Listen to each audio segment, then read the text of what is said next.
Oh, okay.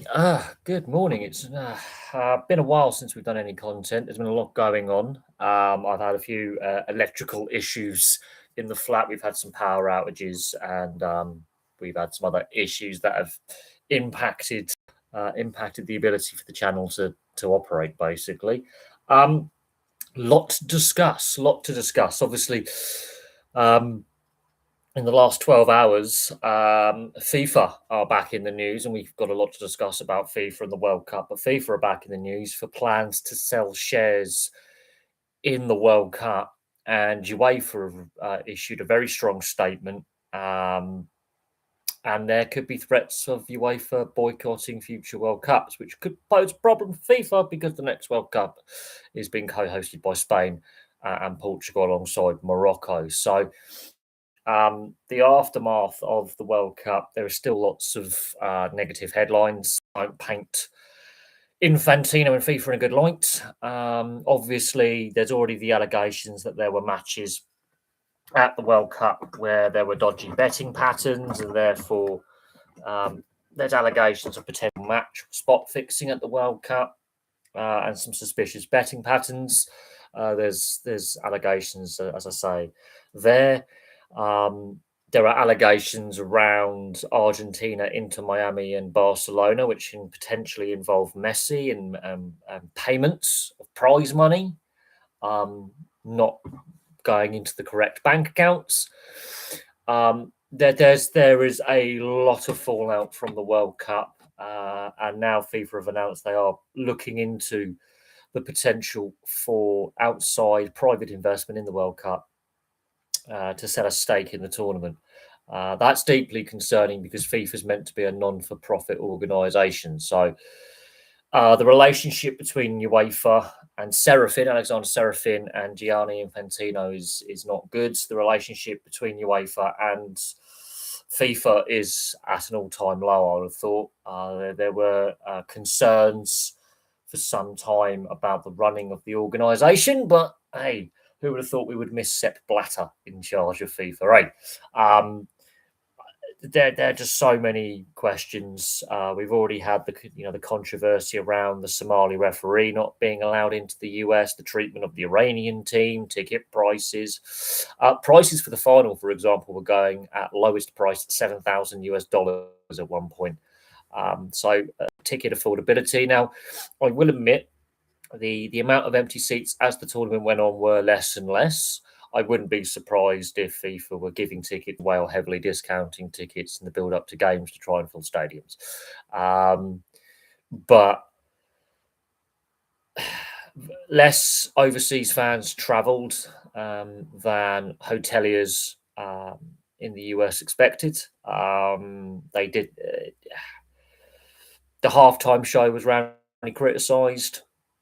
The hydration breaks were roundly criticised, and UEFA have basically been doubling down on their trolling of FIFA, saying there's going to be no hydration breaks at the Euros. Tickets are going to be less than €80 maximum, so they're going to be affordable tickets. And now there's threats from UEFA to basically potentially boycott the next World Cup. And without the European teams, you don't have a competitive World Cup. You really don't. It damages the brand. I don't think FIFA have come out this World Cup with any kind of any reputation really. Well, a lot of the games were good. A lot of the games were good. There are a lot of allegations about this tournament, and the fact that the private investment firm is headed up by Jared Kushner's brother, who is obviously the son-in-law of President Trump. The son-in-law's brother is now apparently leading this investment firm. So there are some very, very dodgy things going on. And questions need to be asked about what FIFA stands for now. It's meant to be a non-for-profit, yet they're meant to be getting around 7 billion from this proposed deal. So UEFA are going to vote on their position, but I would think that I can see a definite split between UEFA and FIFA coming. I cannot see how the current situation can continue. All they need to do now is get as many of the Commonwealth members on side, and suddenly there's a shift in the power balance. Because a World Cup without the European or South American nations is not worth watching.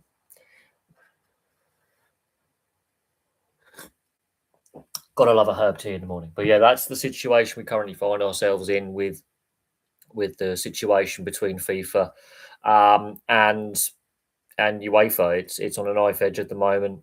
We are going, obviously, we're already in pre-season, and for a lot of the European leagues, and of course even European qualifying rounds for Champions League, Europa League, and Conference League are taking place. There's already competitive matches taking place. The tournament only ended about a week or so ago, so a week and a half ago. So even while the tournament was going on, players were representing their countries and then going straight back into club representation almost immediately.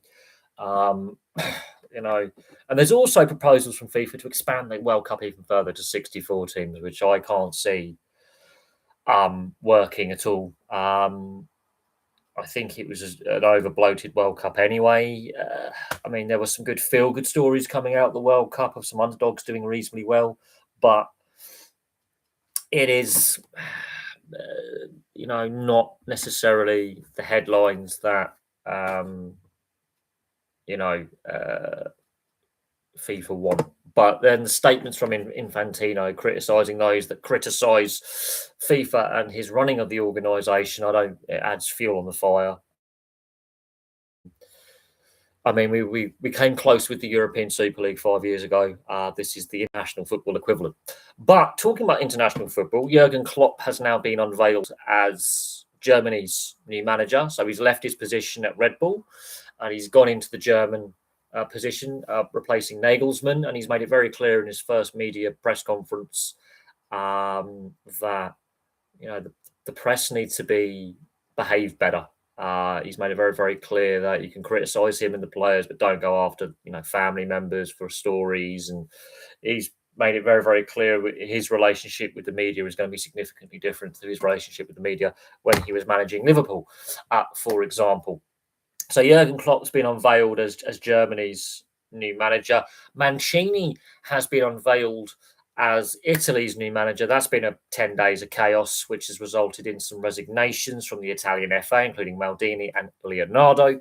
Now, Leonardo's obviously a Brazilian, but he spent a lot of his career in Italy. He was also formerly director of player development, I believe, and football manager kind of at PSG, like a general manager of football. So there's been a massive shake-up in the Italian FA. They wanted someone else as manager. It didn't pan out that way. They were chasing Pep Guardiola. Thank God they didn't get him because he's destroyed football with his antiseptic robotic style. And I think a lot of people can say that. It might have won him a lot of trophies, but it's damaged the game and how the game is played. So they couldn't get Guardiola. There was big hints that they were in talks with Pep Guardiola, who was also apparently interested in the England job following Gareth Southgate's departure in 2024. And neither the FA or the Italian Football Federation could get his signature. So we end up with Thomas Tuchel and Italy go back to Mancini. Obviously, Mancini won them the Euros a few years back. So can Mancini be the man to overhaul Italian football and get them back to the World Cup? They haven't qualified for several in a row now. And this is a very long World Cup drought for Italy. So Mancini's been announced as the new Italian manager. Obviously, that's caused a massive ripple effect over the last 10 days within the Italian Football Federation. Heads have rolled, and we will see if that can change the direction of Italian football. They have struggled since winning the Euros in 2021, 5 years ago. They haven't qualified for a World Cup since 2014. So there have been issues with the Italian setup. They did get close to qualification this time round. I think they should have stuck with Gattuso, to be honest. They obviously decided not to, and he also threw his toys out the pram a little bit. But he did start to turn those results around somewhat after a mostly disappointing qualifying campaign. They still fell short of qualification, but started to turn the results around under Gattuso. They just fell short in the playoffs and didn't make the World Cup. But a lot of other nations really underwhelmed at the tournament. Germany and Holland, Uruguay, Brazil. And I was also surprised by the amount of international managers who lost their jobs during and after the tournament. But does the expanded tournament format work? I mean, we're already having the debate about the Euros being expanded with the best third place teams, going through from the group stage. We're now having that debate about the World Cup as well. It's a 48-team tournament now. I don't know. The tournament went on too long. I was actually kind of glad when the tournament ended. If I'm being honest, I am kind of glad that the tournament is now over. I think it went on too long. An extra full week, I think, is too long. I couldn't watch every game. Now, in regards to the World Cup and obviously playing on grass, the NFL and the NFLPA are going to have an interesting battle in the build-up to their CBA renegotiations in a few years' time. NFL players want to play on grass. Half of the NFL stadiums in the NFL were used for the World Cup, and a lot of them ripped up their AstroTurf kind of playing turf surfaces and laid grass for the World Cup. And NFL players have basically said, well, you can do it for another sport, you can do it for us. And I don't think this argument from the NFLPA and the NFL players being very public in their wanting of grass is going to go away. Several indoor stadiums do use grass, like, the Arizona Cardinals and the Las Vegas Raiders. They grow their grass outside and then slide it in on a tray. So it is proven that you can do it. Yes, there's a short-term cost to the owners, but in the long term, there's less injuries to players. That's the player insurance, that's the player welfare funds being used less. Studies have proven that, and the players want it, but their CBA is not due until 2030 at the earliest. So they've got another 3 years under their current bargaining agreement before they can even potentially get grass playing surfaces. But the World Cup has ignited that debate quite vigorously. And also, obviously, last year with the Club World Cup and the year prior with the Copa America, NFL players saw their stadiums being used and grass surfaces being used, and so that debate and that pressure from players to have grass playing surfaces is there. It's not going away, and they're being quite robust in their demands to play. I think 97% of players want to play on grass playing surfaces. They're not backing down. I think that could be a sticking point in the future CBA. And there are some owners who have realised that, we're protecting our staff, we're protecting our players, we'll give them grass, like the Raiders, like the Cardinals, for example. It was, the playing surfaces at the World Cup held up exceptionally well. So you can't have that argument that grass doesn't work. You can protect it quite well with now compared to what you could 20, 30 years ago. Most of the NFL stadiums are planning to go to indoor stadiums anyway when they are replaced or upgraded. So you can control the climate control kind of thing. The technology's there. It's the will that needs to be there from the owners, and we'll see what happens with the upcoming CBA.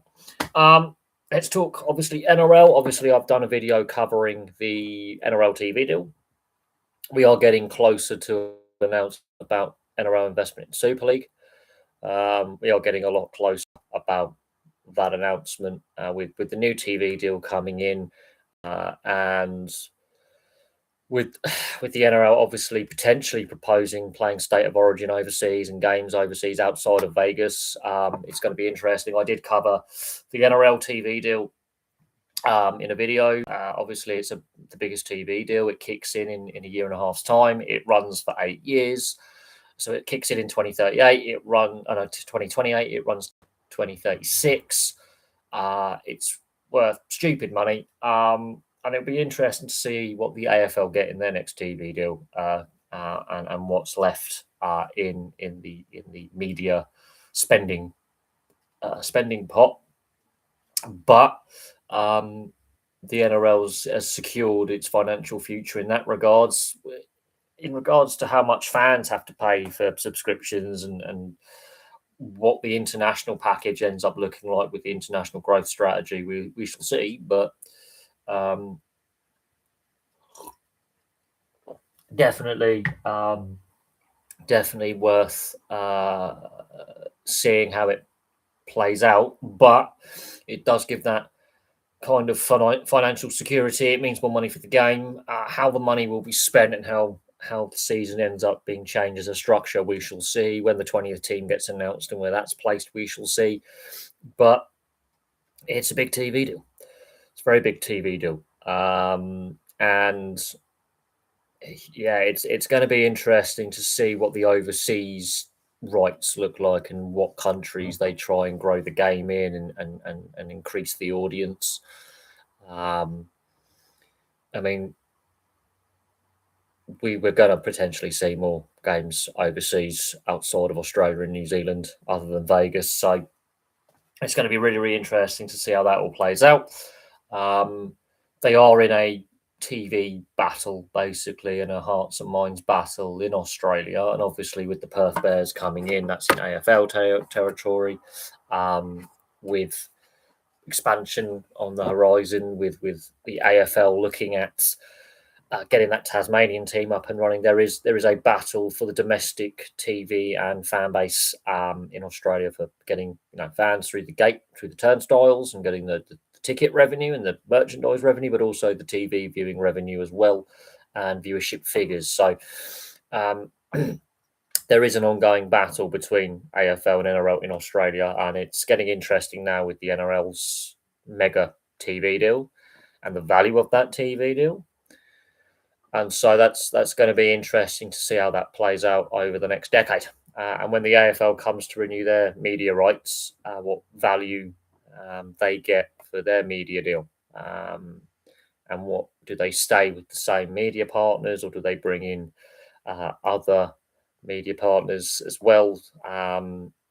It's going to be interesting, very, very interesting. Obviously, we're still waiting to find out where that 20th team is going to be placed.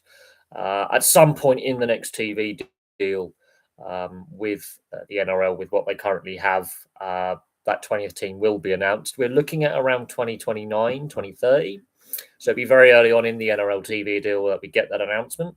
And it's looking highly likely to be a second team in New Zealand, I would have thought. I think that's the logical location to place a team. I think there's too much in New South Wales and Queensland. I think you've got market saturation there. So I think New Zealand would be the perfect landing spot. But again, with the TV deal, there's proposals over how state of origin is worked out. There are proposals over the length of the season, squad sizes. Will they increase squad size? Where are the players going to come from? How many more players are going to be pillaged from the Super League to flesh out playing squads, and what the state leagues look like, and the investment, not only in Queensland and New South Wales, but also actually in Western Australia and Victoria, where they have teams, what support the state leagues get and the grassroots get. So it's an interesting one. Very, very interesting. We're going to quickly go over to look at Canada quickly with what's happened over in Canada with Rogers, who owns Sportsnet, subcontracting midweek games and playoff games to Amazon Prime, and stopping their support for Hockey Night in Canada, which has gone down really poorly considering they've increased their fees for subscription holders. It's $100 extra over 2 years. There's a lot of backlash against Rogers as a broadcast entity. They're the dominant broadcast group in Canada. They have not quite a monopoly because you have TSN and other broadcasters, but they are a very dominant broadcaster in Canada. They have the national rights to the NHL in Canada. TSN have regional rights, and the way they've been restructuring, but also raising their fees, fans aren't happy. But unless the government really enforces their anti-siphoning and anti-monopoly laws, nothing's going to change in Canada. But fans aren't happy with NHL games being put on Amazon Prime and Hockey Night in Canada. Rogers has pulled its Hockey Night in Canada coverage. So whether that goes on TSN or CBC, we don't know. But they have the dominant position in the media market in North America, north of the border. And there's a big debate over are the Canadian authorities really protecting the Canadian customer, and Amazon getting more games. Fans aren't happy with that. However, south of the border, ESPN have been making the headlines for their layoffs and restructuring. Now, I don't follow the NBA or the NFL religiously, but there have been some layoffs at ESPN live on air. And I think ESPN, from all the reports that I'm reading and then the interviews that have been given and I've seen on YouTube and other platforms, ESPN has been really criticised for its handling of its layoffs. I mean, basically sacking staff mid-broadcast is really just unreal. But ESPN have been heavily criticised for how they've handled not only their on-screen layoffs, so their presenters, their presenting teams, and their pundits, but also off-screen layoffs as well. So production team, camera crews, editing, admin. They've been laying off a lot of staff. There's been a lot of layoffs at ESPN. The way they've handled it has been very, very poor. And that's made a lot of headlines over in the US and Canada as well. The ESPN, I think it's also the NFL Network as well. There's been a whole host of layoffs of presenting staff and non-presenting staff. You could argue it hasn't been handled very well. It's been handled very, very publicly, very poorly. I think is a good way to look at it. And social media is not happy with how ESPN and basically their parent company, Disney, have operated in this way.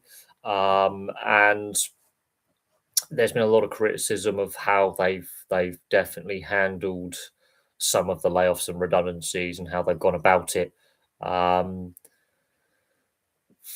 Very messy, very, very messy. But the mainstream media is going through a massive change right now. There's what we call legacy media, with the rise of streaming services, with the rise of YouTube and other social media platforms, has completely changed the media landscape. I mean, look, I'm doing this live stream on YouTube, talking about sport. Now, obviously, 15, 20 years ago, this kind of discussion would have been held in a studio with a panel of people. And now you've got the rise of the podcast, where some media personalities have decided, well, I'm going to set up my own podcast and do the same thing with a far smaller budget, but making money.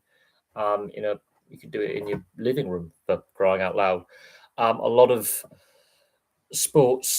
ex-sports stars and sports media have gone into the podcast game. And are reaching a wider audience and a different audience demographic, and the old TV studio punditry is sort of not the same anymore. People are switching away from the legacy mainstream media, and I have to agree, I'm one of those people. I've the only time I watch live TV is live sports broadcasts, and even then I don't really watch the build-up, the halftime, or the full-time kind of studio discussion. That's when I go get a bite to eat, make a cup of tea, go for a cigarette. I'm not following the studio panel, the studio discussion. I tune out for that. Also, the amount of ad breaks as well. When you're on a podcast, you don't get the ad breaks unless they're sponsored, and even then, you don't get the ad breaks on a sports podcast. or an hour, 2 hours, however long the podcast. So the way I think ESPN and well, and its parent company Disney have handled the layoffs has been poor, but other networks have also been restructuring in the last few years. And staff turnover, laying off staff, it's very noticeable. And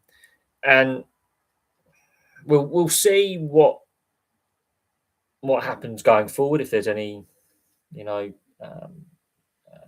legal challenges, any legal stuff, but they've decided to go down the layoff path.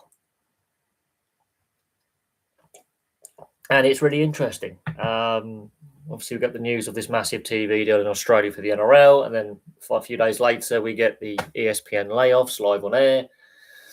And what is also interesting is, we're seeing these subscription price rises coming in, and I on a lot of broadcasts and a lot of things going behind paywalls, and it's the Tour de France was on free-to-air TV for many, many years in this country. It's gone behind a paywall completely for the first time ever.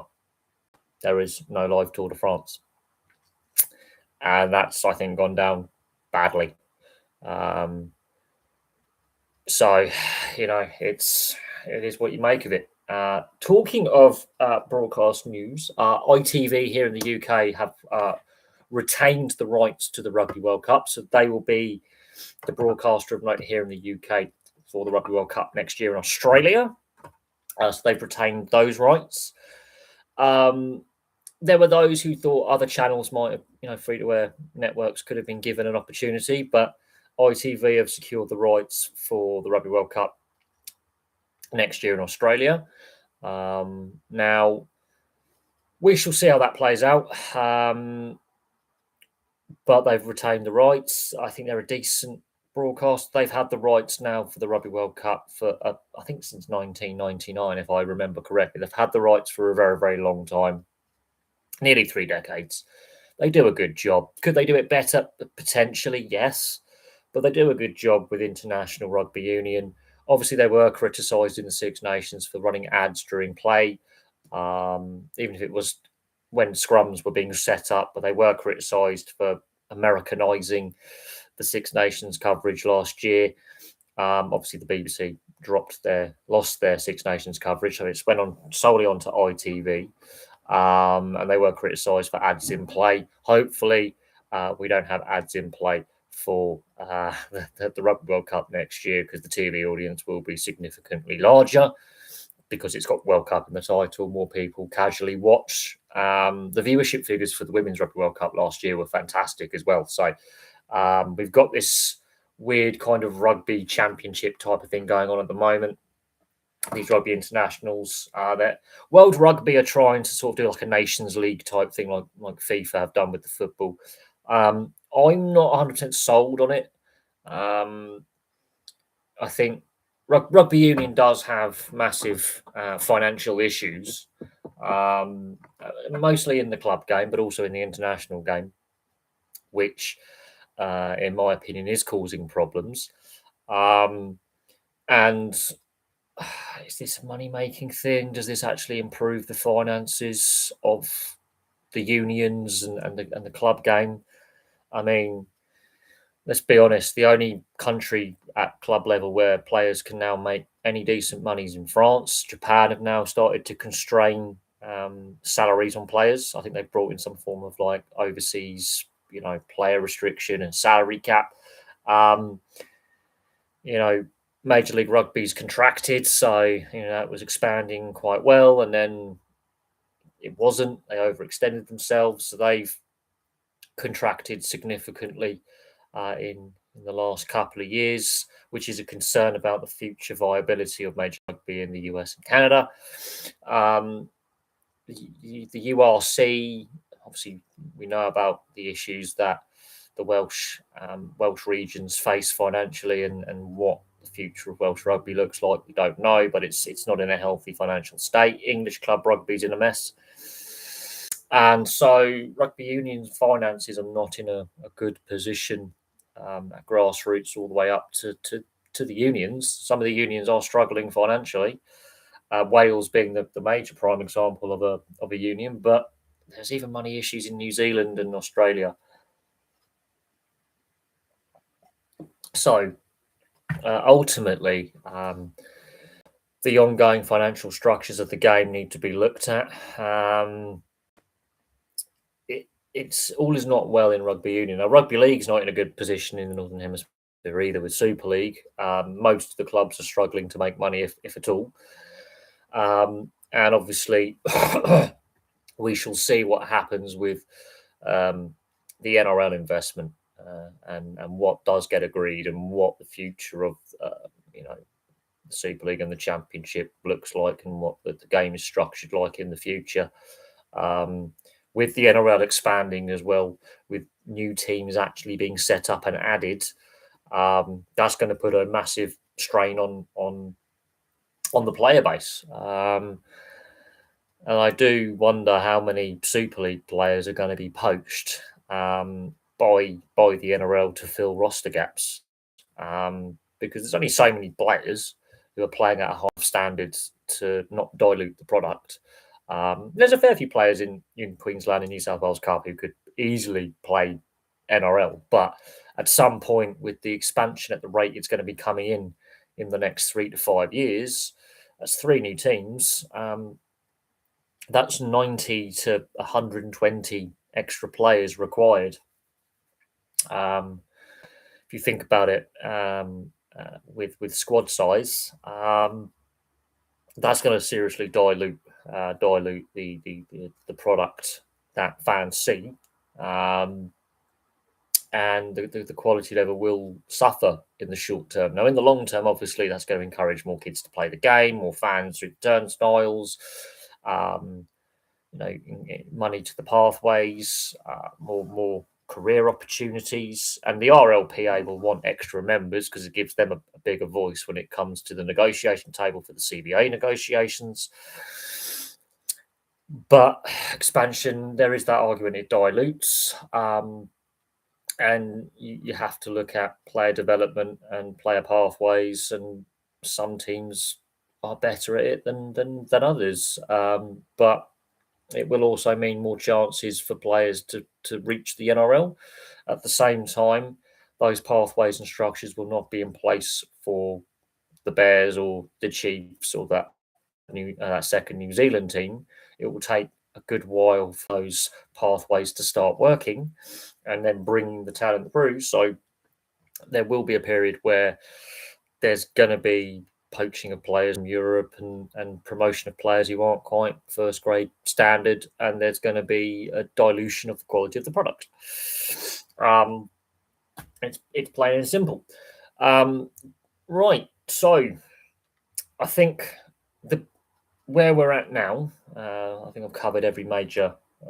Commonwealth Games. Yes, Glasgow is hosting the Commonwealth Games again. Obviously, the Australian city of Melbourne was meant to host, and it all went a bit Pete Tong. And honestly, I've not followed the Commonwealth Games. Whether the Commonwealth Games has a future long term, I mean, who knows?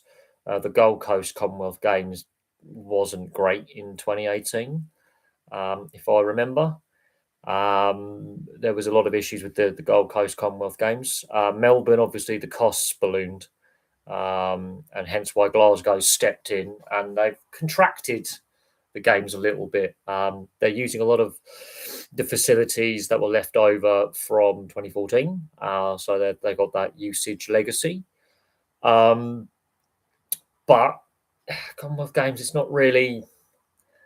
it's not having the same impact that it did 20 years ago, 30 years ago, I think, in the media coverage and the interest. I think there's a lot of sports fatigue this summer with the World Cup being expanded. There's a lot of what I would say sports fatigue setting in. I think because it's that period just after the World Cup. I think a lot of sports fans have just tuned out. In the Northern Hemisphere, for example, it's that time of year where families go on holiday, And I think, yeah, the Commonwealth Games gets overshadowed by the World Cup. I think there is a sports fatigue. We live in a 24-hour sports news cycle and sports cycle 24/7. I think there's a bit of fatigue there in regards to watching the Commonwealth Games. I think Glasgow did a fantastic job back in the day when it hosted. I think it's going to do a fantastic job again, no doubt. I have no doubt that Glasgow is going to do a fantastic job as a host city. It's got all the facilities from the last time. They've shrunk the size of the Commonwealth Games down. They've massively reduced the budget, but then again, they don't have to build any of the facilities. They already have them, but they were fantastic hosts last time they hosted. But it does pose the question of the future of these major sporting events, where the amount of infrastructure project you need, the amount of budget you need, it doesn't look good on the city of Melbourne in Australia, especially after Gold Coast had their poor showing with the Commonwealth Games as well. And then you had Birmingham also have had issues financially since hosting the Commonwealth Games. Birmingham has had its financial difficulties as a city, with basically going bankrupt and being in special government measures over here in the UK. So it does raise questions over, the financial side of hosting a Commonwealth Games or an Olympics. Obviously, in 2 years' time, we have the LA Games.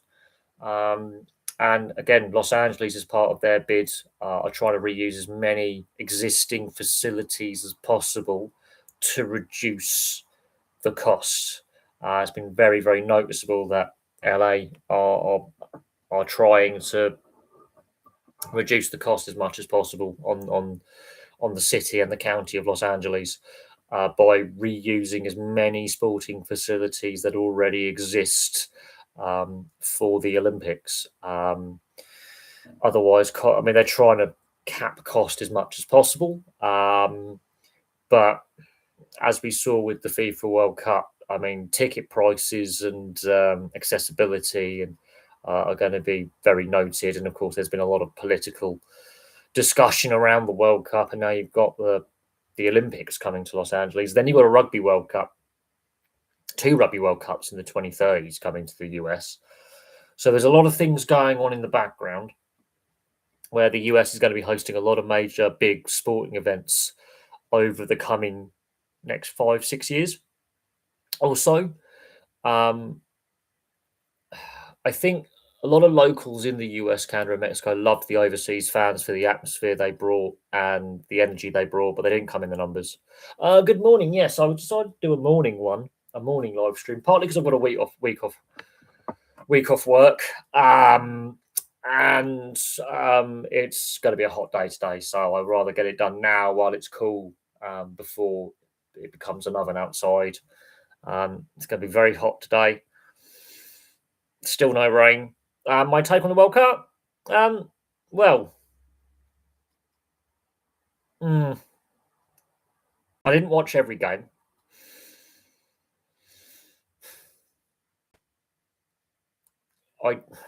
There were empty seats at some stadiums, but then that sort of solved itself as the tournament progressed. We now know that there are corruption allegations. There is an ongoing investigation into suspicious betting patterns at games. Now we have the breakdown of the relationship between UEFA and FIFA over Infantino's plans to sell shares in future World Cups. So a non-for-profit organisation suddenly making a profit. The halftime show at the final was shit and unnecessary. I'm just going to say how it is. The hydration breaks were just a pure money-making grab by FIFA for ad breaks. So they basically bowed to the broadcast, some of the US broadcasters, to shove as many ads in there as possible, and to the corporations. Ticket prices were shocking. Every time the cameras in the stadiums panned to random celebrities and the hydration breaks and Infantino, there was booing, which is good. The way FIFA handled the Somali referee situation and the Iranian team was poor. The allegations that Argentina got a favoured tournament are not going away, considering that the Argentine FA, Inter Miami, and Barcelona are all under investigation by various authorities around the world for financial dealings at this current time. But some of the matches were good. Some of the matches were good, but as I say, that the hydration breaks were, for the most part, unnecessary in a lot of the games. Yeah, it wasn't my favourite. It wasn't my favourite tournament, if I'm being honest. I preferred the Euros 2 years ago. I actually preferred the Euros 2 years ago to what we saw this summer.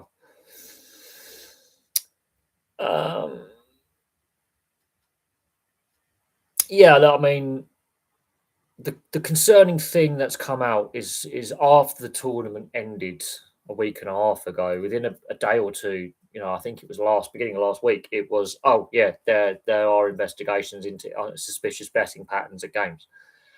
FIFA kept that very, very quiet during the tournament that there were games being investigated, because as soon as suspicious betting patterns appear, the betting companies, under their regulations, under their remit, are alerted. They have to alert the authorities, and specialist anti-fraud and corruption officers would have to liaise with the gambling firms. The problem is not just on online gambling, where you can gamble on the internet or on an app. You can also go into a betting shop or a sports book in Vegas and anonymously place a bet with cash. So there are concerns that there has been corruption allegations. And now we find out that Jared Kushner's brother, so the son-in-law of Donald Trump, his brother is fronting a investment firm that's planning to invest $7 billion in the next World Cup and buy a stake in FIFA, basically, or the World Cup brand. And that's where UEFA have come out and said, no, enough's enough. I can't see Infantino staying in much longer.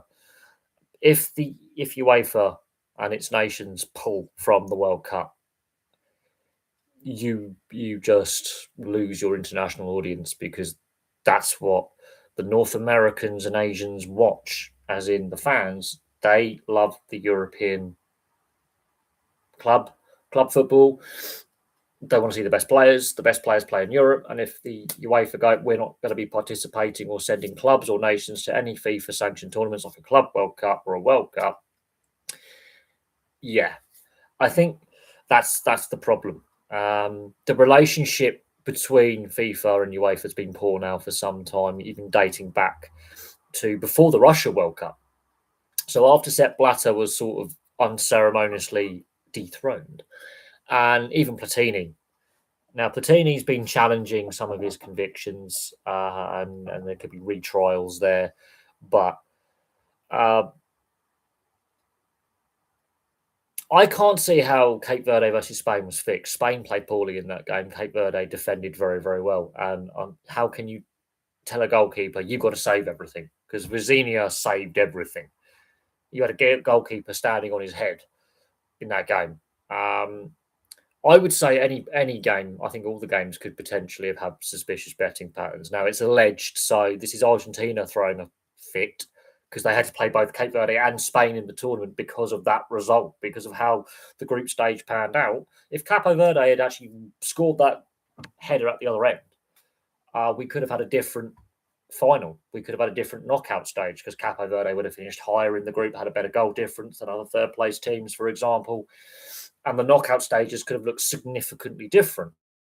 So if that game was fixed, I can't see how that game was fixed. I can't. I watched the game. I saw nothing in that game that was suspicious to me. Spain did not play particularly well. Capo Verde defended very, very well and played their low block structure, choked the midfield. Both sides played their style. Defensive counter-attack, possession-based build-up. Nothing there said to me that's out of the ordinary. Every single Argentina game, however, you could say, yes, was very dodgy. The refereeing standards are appalling. But at the same time, any game could be open to suspicious betting patterns. I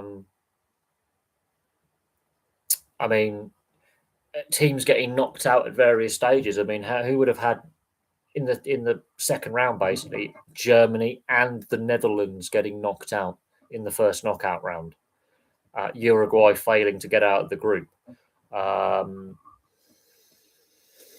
you know, France failing to not only not win but fail to make the final. I mean, there are a lot of things coming out of this World Cup that are deeply concerning to me. Oh, there's a bug on my. There's a lot of bugs in my flat at the moment. It's really annoying. But there's a lot of things that have come out about this World Cup that are concerning me. That's my slider. I've got to bash that back. But the allegations around the Argentine Football Association following where the prize money from Qatar went, the allegations surrounding every club Messi's played at, and financial irregularities and investigations, and now Infantino doubling down on those who openly criticised FIFA and how they've gone about the pricing policy of tickets, to how they've dealt with the Balogun red card. Yes, the Balogun red card, and they've also now admitted that that Swiss red card against Argentina shouldn't have been a second yellow or a red, and that he was wrongly sent off at a crucial time in that game. Yeah, the red card. I mean, at that point, yeah, I really tuned out. But at that point, for me, my enjoyment of the World Cup really went then when you could clearly see political interference in the tournament. It backfired, obviously, because they got hammered in their next game, but actually destroyed. But that summed up the concerns that I'd had for some time about the integrity of the tournament. I think at that point, yeah, that at that point, yeah, I really started to tune out at that point. Like I said, I didn't watch every game. The kickoff times I understand, but some of the kickoff times on the West Coast, right in the heat of the day, made no sense. Some of the stadiums they chose made no sense. Some of the cities they omitted made no sense. Like Vegas would have been perfect. Vegas or Phoenix, they have indoor stadiums where they have grass play. I don't understand why both Vegas and Phoenix and even Chicago weren't considered for use. I don't understand missing out on those big metro areas where you have appropriate. Well, Chicago has perfect weather conditions for this time of year, and Phoenix and Vegas have indoor stadiums with grass playing surfaces. And Vegas has proven that it can turn an NFL stadium to use for rugby league. It can do it for association football. Rugby league pitch is near the same size as a football pitch. So I cannot understand why Chicago chose not to bid. It needs that income coming in to fund infrastructure projects. It needs that money coming into the city.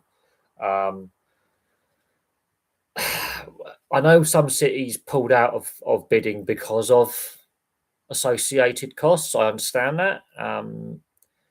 But it was an opportunity to invigorate some cities financially, and get money pumping back in where they need that overseas investment. They need that overseas travel. Chicago is a travel hub, so it's a perfect location to host games.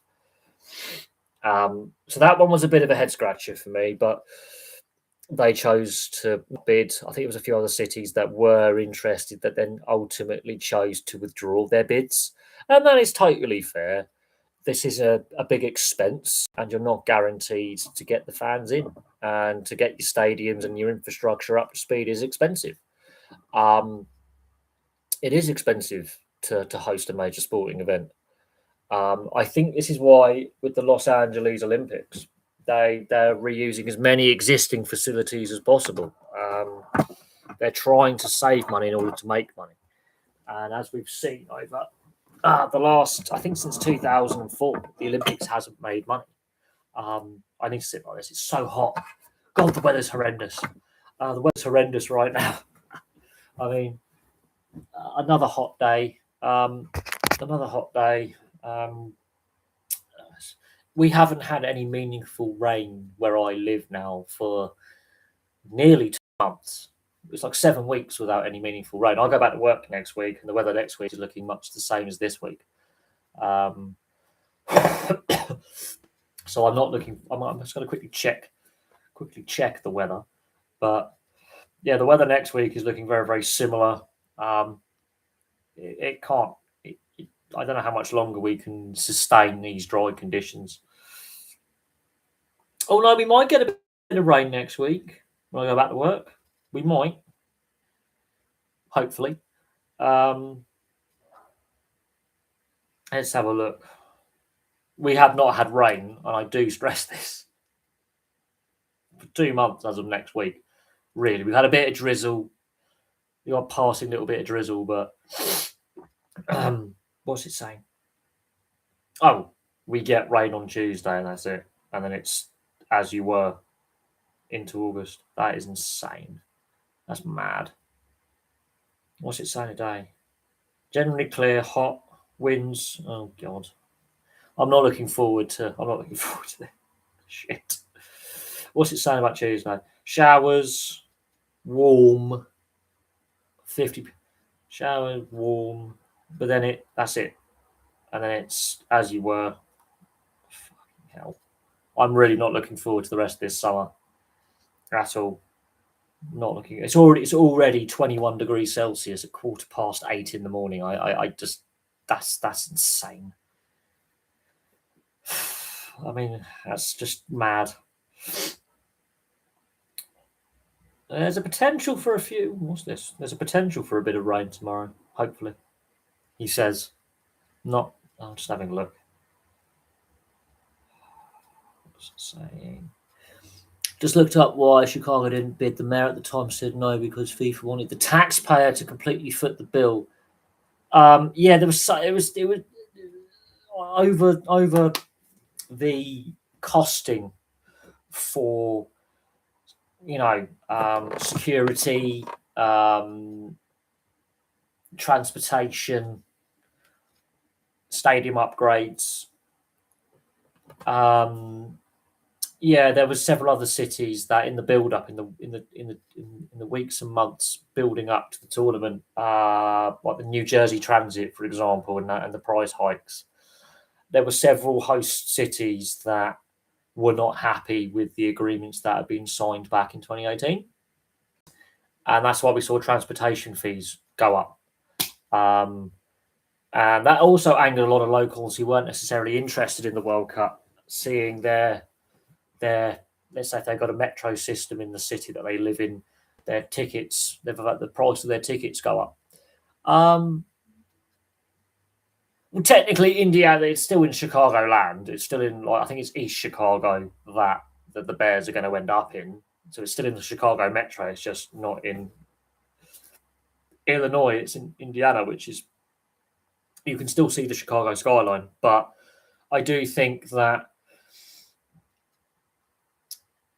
the debate around who pays for stadiums, should it be privately funded, publicly funded, a mix of both? We're going to have that with Old Trafford, for example, when that's replaced with whatever Manchester United's come up with as their replacement for Old Trafford.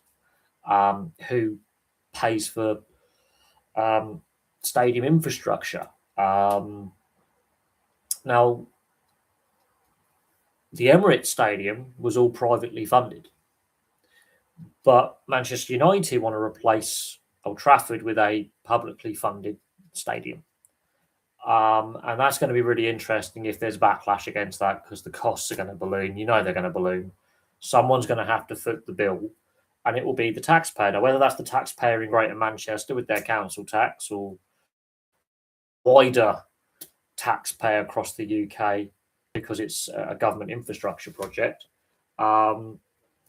we shall see. It's the same with Wembley. Wembley got taxpayer money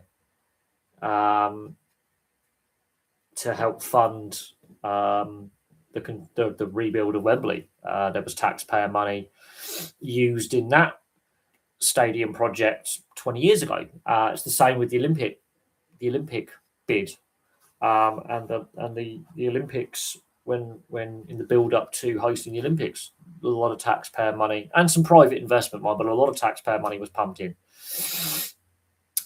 to the Olympic facilities. Now, I will say this: a lot of the Olympic facilities in this country still get used.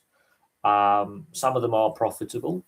The nearest Olympic facility near me is the rowing lake at Eton Dorney. I'll be up there Friday, walking past it. I'm having a day out Friday, getting the train to Windsor, and I'm walking down the Thames to Maidenhead, and I walk past Eton Dorney. So,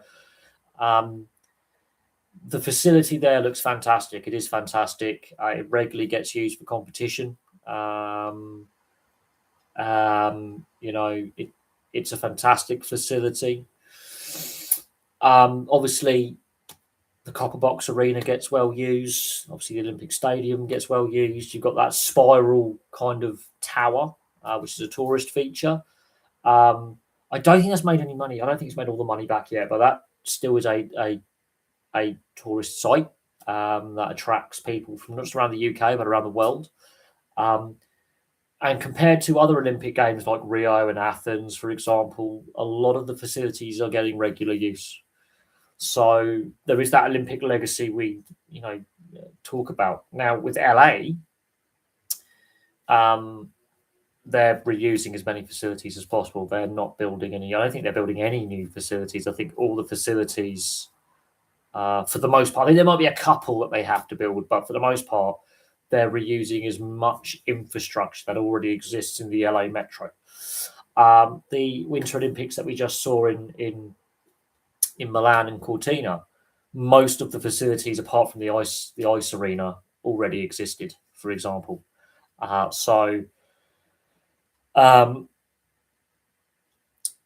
think this is what the future of hosting Commonwealth Games and Olympic Games, and we're hosting the Euros in 2 years' time. Most of the stadiums are already up and standing and ready. I think that's where Germany had the advantage 2 years ago with the Euros, is they upgraded a lot of those stadiums for the 2006 World Cup 20 years ago. And if they weren't upgraded for that tournament, they've been upgraded since by the various clubs, even before the bidding process for the last Euros in 2024. So 2 years' time, when we co-host the Euros, most of the stadiums were actually upgraded for the 2018 World Cup bid. That's what people don't realise. Imagine being a Man City fan and being forced to fund United's shiny new stadium. Imagine being a Liverpool fan and having to be forced to fund Man United's shiny new stadium. I don't know where the taxpayer money is going to come from for the stadium, but it's not just Salford and Manchester. You've got Greater Manchester, so you have a fair few million people living in that part of the world. Will that come from central government? Will it come from regional government? Will it come from the mayor's office in Manchester, for example? Will it come through council tax? Will it come through property taxes, business rates? That discussion around who's going to fund the replacement of Old Trafford is well, interesting to say the least. But it's not the only stadium upgrade or replacement or refurb where the debate around taxpayer money being used for public money or private funding is being discussed. I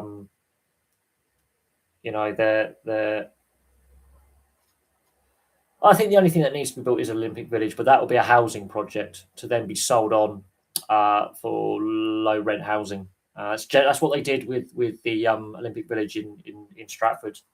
It's now student accommodation and housing blocks.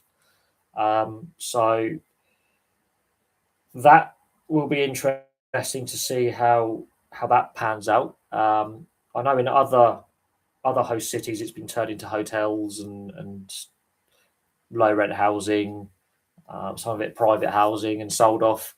Um, but it's that Olympic legacy. That's where I'm getting at. There's a lot of countries where it's white elephants, where the stadiums lie abandoned or underutilized, badly maintained.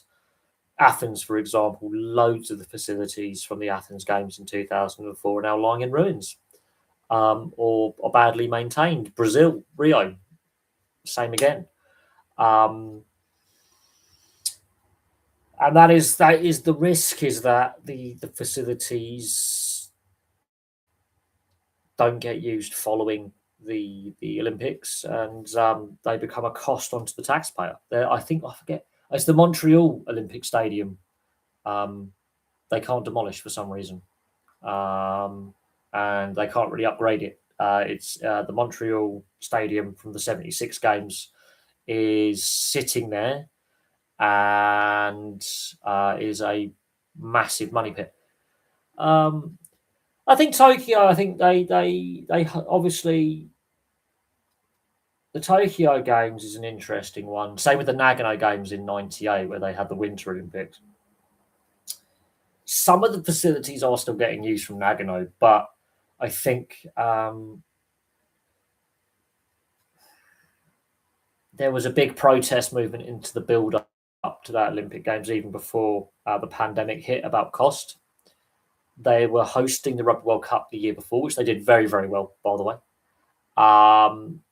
Japan, really, with that Rugby World Cup in 2019, that was a fantastic tournament. They did fantastically well in hosting. The fan experience was great. But because of the associated costs of getting the stadiums ready for the Rugby World Cup, and then also upgrading and getting facilities ready for the Olympics within a very short space of time, it created a big political discussion. And the Japanese don't protest. Okay, they're a very restrained and respectful kind of society. Public protest is rarely a thing. It really is. They don't riot. Public protest is very, very, I wouldn't say frowned upon, but it's a last resort. It's very rare that you get protests in Japan about anything, but they started to protest. There was a protest movement, and it politically engaged a lot of people. A lot of people suddenly became politically active as a result of protesting about the rising cost. It wasn't that they didn't want the Olympics, it was the cost associated. And then COVID hit, and then they didn't want to really have the Olympics, but they did. I don't know if they're going to go back to Japan. I think there was a lot of public feeling about the Olympics and the cost. Now they have the facilities there. They do. The infrastructure in Japan is fantastic. The transport infrastructure is fantastic.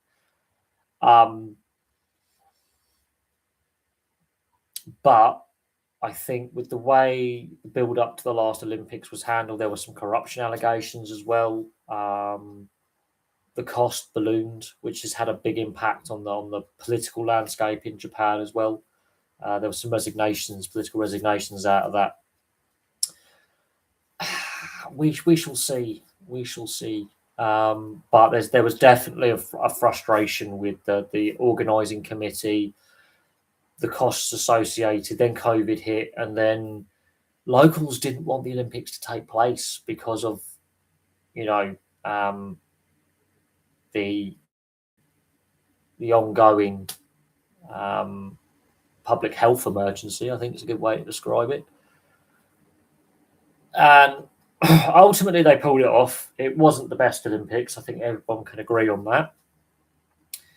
There was an element of politics in the background. There were still restrictions in place. Then we end up with the Paris Games after the China Winter Olympics in Beijing, where the NHL pulled out because of the COVID restrictions. And the Paris Games, there's a lot of discussion around the Paris Olympics 2 years ago. A lot of discussion around corruption and misappropriated funds, which ultimately cost France hosting the Rugby League World Cup. Was the government were like, yeah, no money, because there was definitely financial corruption with the Paris Games. Which cost France hosting the Rugby League World Cup, which I think is a massive blow to rugby league. Obviously, Australia is going to be hosting at the end of this year, a year late as well.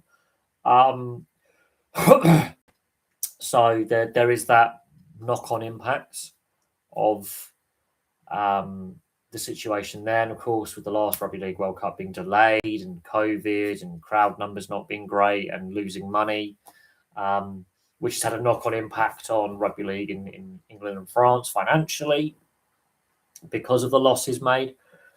The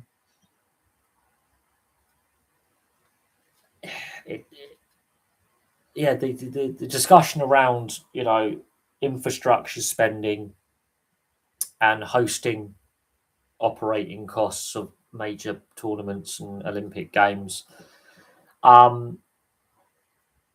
is I thought only controversial thing to come out of Paris was the Olympic Village beds being made out of cardboard. No, there was a corruption investigation. The public prosecutor of Paris raided the offices of the organising, one of the companies involved with the infrastructure and organising.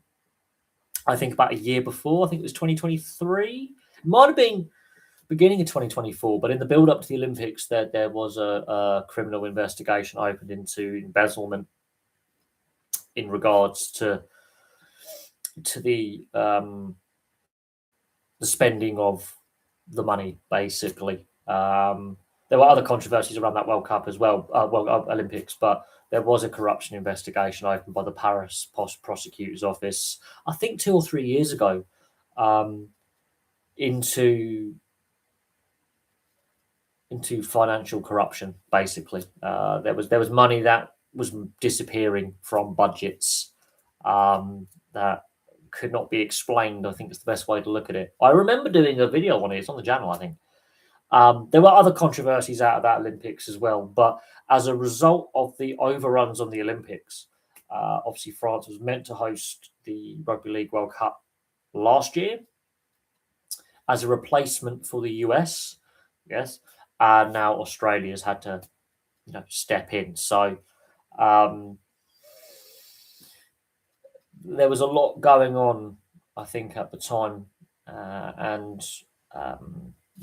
because obviously they had the Euros in 2016. Basically, France has put a lot of effort and energy into hosting major international sports events. So the Euros 10 years ago, we've had a Rugby World Cup, we've had an Olympics. We were meant to have a Rugby League World Cup. Ultimately, we didn't, but they've hosted like the Champions League final, for example. I think they've got a Winter Olympics coming up. So the French government has gone down this path of using sport as a soft power kind of alternative, and also as a way to boost infrastructure spending and try and kickstart economic sectors and reduce unemployment. But the costs balloon. I mean, They were also meant to be co-hosting a bid with the UK for the World Championship ice hockey, but they'll be using existing facilities. So the French government and the various sports governing bodies in France have put together bids for or actually hosted major sporting events. And they've spent a lot of money doing this. They put a lot of money in. There's been a lot of infrastructure upgrades to stadiums, for example. But they've really gone hard for major international sports tournaments, such as the Euros, such as the Olympics, such as a Rugby World Cup. They've really doubled down on those events. And I mean, I would say the Rugby World Cup in 2023 wasn't a bad event. I wouldn't say it was terrible. I wouldn't say it was perfect. but it wasn't a disaster. It was okay. The Olympics, I was a bit meh about the Olympics 2 years ago. I think again you have the Euros, then the Olympics, and of course 2 years time we're going to have the Euros, then the Olympics. So there could be that kind of sports fatigue a little bit. But yeah, France has spent a lot of money on just the bidding process. And then the government said there was no funds for a Rugby League World Cup because it would require more government support than the government was willing to pump in. And there's a ongoing political battle between rugby league and politics in France that goes back to the 30s. It's an ongoing thing. I don't know who's going to bid for 2036, but when you say they're getting desperate, that's not good. But no one's got the spare cash to be willing to spend money on the Olympics anymore. No one's got the spare money. I mean, public sector funds are threadbare at best. There isn't a lot of spare cash floating around.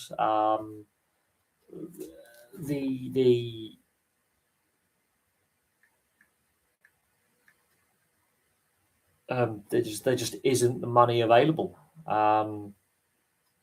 Let's have a look at the bids. India have hosted the Commonwealth Games before, so let's not knock India. They do have money. Their economy is growing at a rapid rate. They do have money.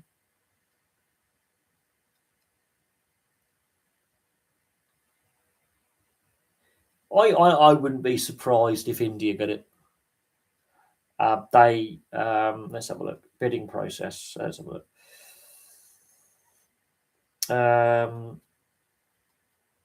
At the moment, the only confirmed bid is India. According to the article I'm reading, I think Cape Town and Durban and Johannesburg. So 3 cities in South Africa. So they're trying to split the bid to split the cost. Qatar, Turkey, apparently, Istanbul. I've got a bid. Chile's got a bid. And potentially Egypt. That's the new capital of Egypt, which is they're building it. But I can't. I mean, South Korea has got a potential bid, but Saudi Arabia, Hong Kong, China, and Macau, Hungary, Italy, Copenhagen, Germany. There's a few. There's quite a few that are in the early. Canada, China, Indonesia. Oh, there's loads. Spain could put a bid in for 2040.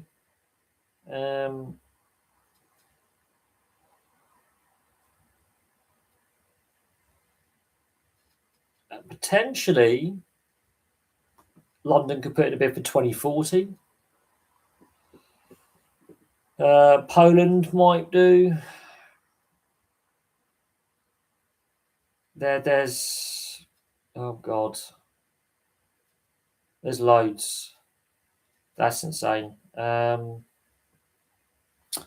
then again, Ahmedabad in India is hosting the next Commonwealth Games, so that could be part of their bid process. Is they're going to say, look, we're hosting the Commonwealth. We've got a lot of infrastructure already in place, so they have to spend less on the Olympics, but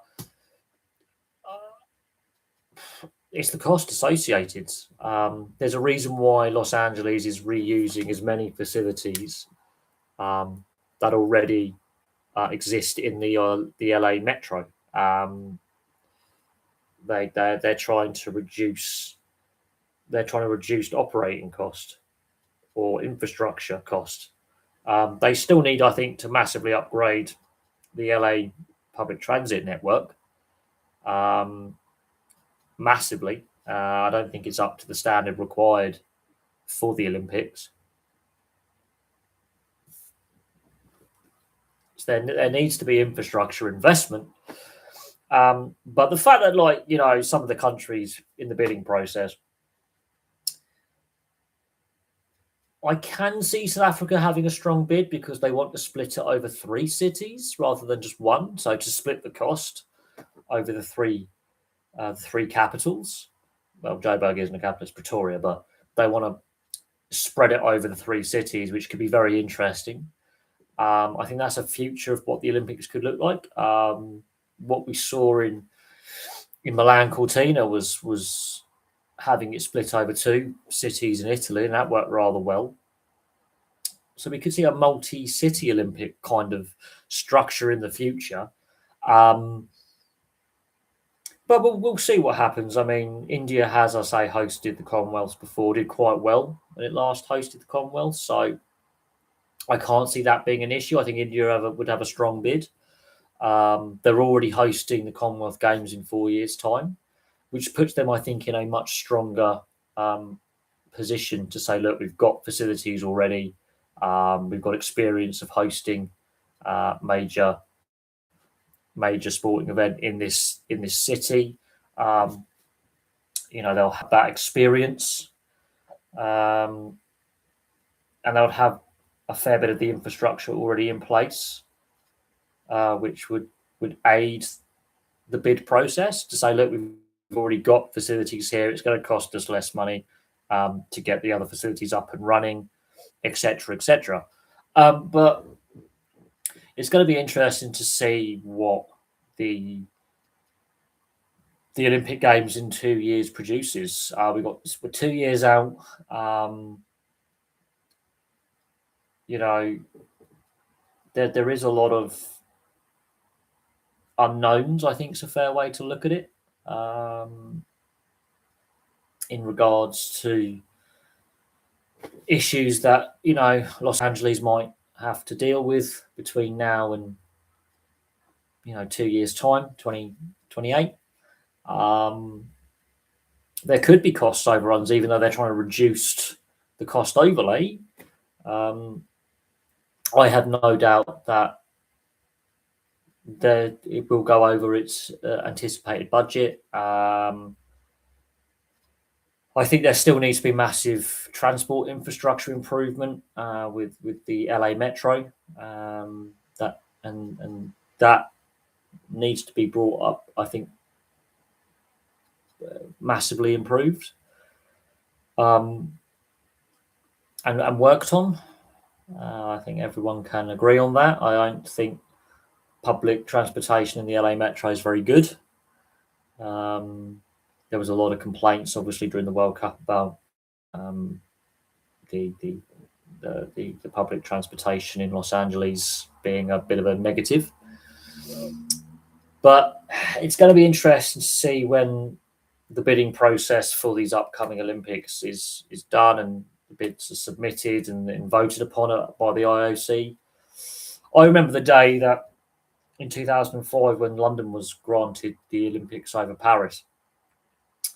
It was the 7th of July, 2005. And obviously later that day, there was the terror attacks. But I remember the day very, very clearly on the news. I remember the actual live announcement. And, you know, I was surprised that we got the 2012 Olympics, but then I saw the Olympic relay go past my house. So I felt very engaged with that Olympics. I felt very, very engaged with that Olympics. And because the relay actually physically went past my house, that was kind of, and I got to see the Olympic torch go past my house. That was a fantastic moment. And that was a very enjoyable moment. And I felt a very strong connection with the Olympics in 2012. I thoroughly enjoyed the 2012 games for all the cost overruns and some of the issues that obviously in the build up to the Olympics with you know the government finances. I think we did rather well.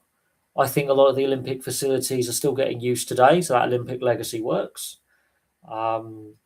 I wouldn't be surprised if any future like Commonwealth Games or Olympic Games or Football World Cup or Rugby World Cup or Rugby League World Cup, at some point, tournament organisers of any of these events go, we're going to try and use as many of these facilities as possible for fan zones, and obviously the London Olympic Stadium, things like that. I mean, the hockey arena for the field hockey still gets use regularly.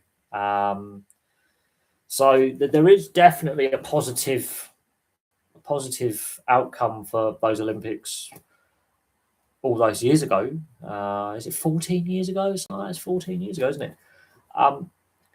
So in that regard, there is an Olympic legacy there that is positive, and a positive outcome. In saying that, I mean, obviously,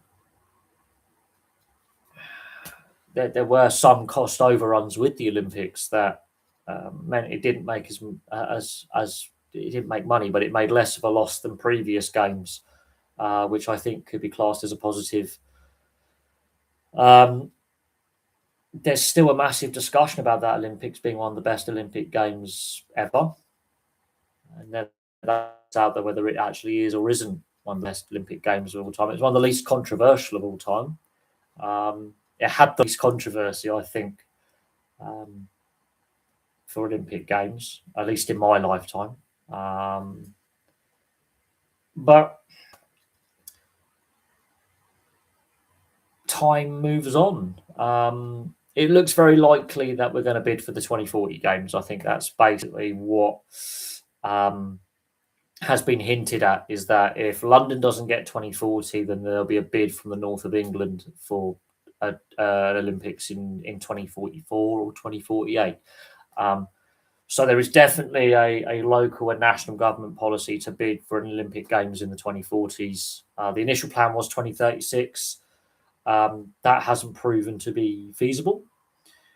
But reading in the article I just read, looking at the potential bid cities, it looks very, very likely that London or a city or cities in the north of England, potentially Scotland, look at bidding for the Olympics. They want to try and get an Olympic Games in the 2040s. So there's three choices: 2040, 2044, 2048.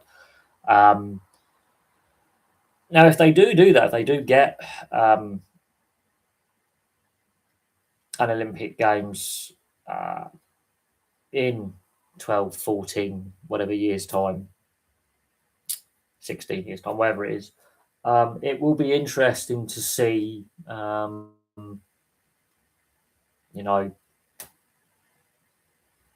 what quality we get, how much it costs, and also the political changes, the geopolitical changes, the state of the country at the time. But various politicians and business leaders are very, very keen to bid for upcoming Olympics. So, like I say, we'll have to see when the bidding process would start, and what the costs will be. But I wouldn't be surprised if, again, as part of any potential bid process, they look at existing infrastructure and say, look, we've got stadiums here. Like Sheffield would be a great city for an Olympic, to host the Olympics, because it's got a lot of the infrastructure required in regards to stadiums and athletics facilities, swimming facilities, that have had lots of upgrades over the years, because they had the World Student Games in 1990, where the city spent a lot of money in getting facilities ready for that are a good core basis to build upon, where you can do upgrades, but you don't have to like fully build from scratch. Obviously, London's got the facilities. Manchester, Glasgow have got facilities from Commonwealth Games, because Glasgow is hosting right now. So Birmingham got Commonwealth Game facilities, but that would need a lot of centralised government money to assist Birmingham because of the city's precarious finances. But there are facilities that exist. There are cities that have hosted these major events over the last 24 years in this country, from Manchester through to London, through to Glasgow, through to Birmingham. So a bid could work quite easily. But it would need central government assistance and private funding assistance as well.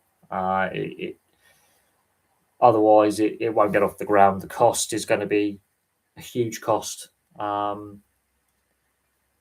We already have a skills shortage in the construction industry, and the transport infrastructure needs to be massively upgraded. And the mess that's been made of HS2, for example, I think does hurt the potential bid process. But in saying that, we'll see what happens. But it's very, very interesting. Some of the list of cities and countries interested in bidding for the 2036 Olympics. But like I say, the shortlist is getting shorter and shorter because of the cost associated, and with what happened with Rio as a prime example and Athens, potential host cities will look at that and go, "Oh, well, that was not good." And politicians are very, very aware that their voters will definitely make their views heard at the ballot box when whoever signs off on that and it balloons loses their position of power.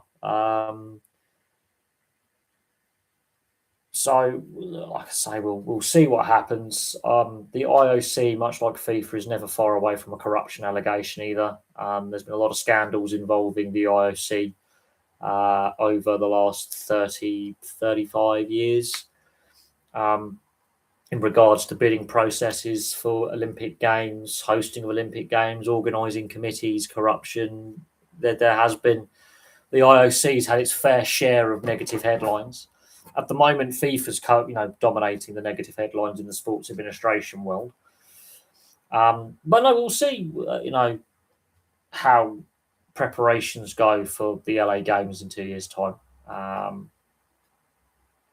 think being a host city for the World Cup, I think, has given them a little bit of experience of moving large amounts of visitors, overseas visitors around. I think that's benefited Los Angeles for 2 years' time.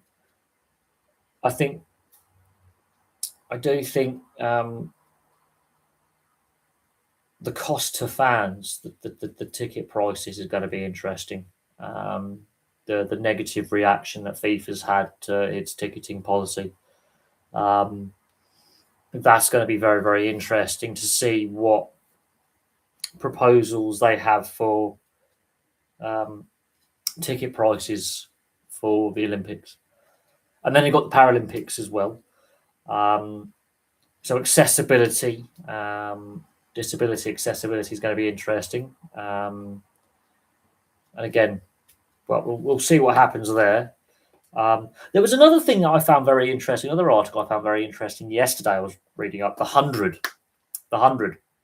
My least favourite format of cricket, because it isn't. Fan attendance is down and viewership is down for the 100. And not just by a little bit, by a significant amount. That is very interesting. Now, the 100 as a cricket competition has proven to be very controversial over the years. It's come at a great expense. Yeah, it's on free-to-air TV, but it's not cricket. It damages the county cricket season because it forces that to be stopped. Damages the T20 county cricket competition, the one-day county cricket competition, because you have to basically, it dominates the free-to-air coverage. It takes players from the county sets up plus the overseas players.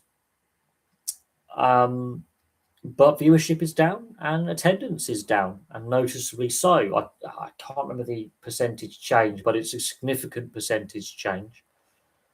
And there's no surprise the correlation in getting private investment and rebranding of some of the teams and renaming of some of the teams that already didn't have a great connection with, existing county fans. And then on top of that, raising the ticket prices. I think that was a blunder. So yeah, attendance and viewership is down. That's got to be a concern for the ECB, considering they even admitted when they set up the 100 before COVID, it was going to lose money to initially begin with, and then COVID hit, and then they basically admitted it was going to struggle to break even in the first couple of years, and now they're losing fan attendance and fan viewership. That's got to be a concern. And it's also hampering the county cricket season as well in a negative way. At a time when cricket is not in a good state. There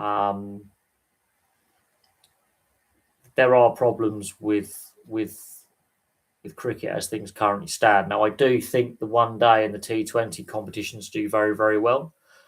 I do like watching a bit of county cricket as well. And the various counties are now all streaming their games live on YouTube. So there is accessibility there, which is really positive. But at the same time, disrupting the domestic season for the 100 is not a good idea. And it's also meaning players are burnt out. They're playing too many.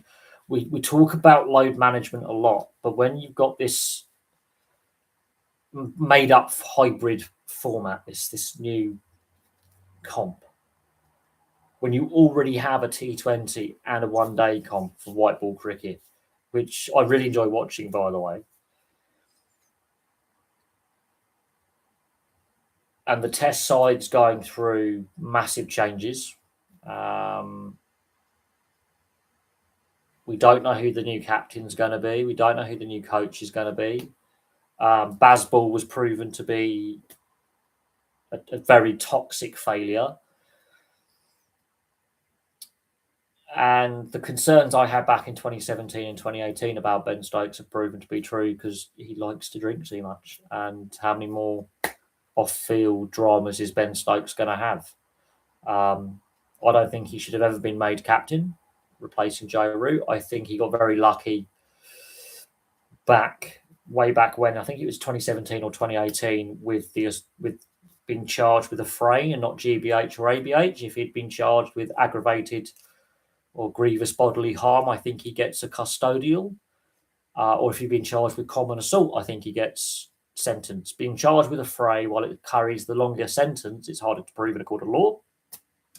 And I think he got very, very, very lucky with his legal issues way back when, during the tour that the West Indies were taking part in at that time. The Test and One Day series the West Indies were participating in over here. I think Ben Stokes and Alex Hales both got exceptionally lucky that night. And I think there needs to be a discussion around the culture within not just England's cricket team, but international cricket in general, There needs to be a discussion around the culture around professional cricket and we've seen the fallout with Australia in recent years about their culture. We've now seen various fallouts about England's team culture and the culture within the domestic game, very publicly with a lot of scandal. And there does need to be a lot of questions asked about where cricket's at. And then also you look at, well, some of these scandals have got to be putting parents off allowing their kids to play.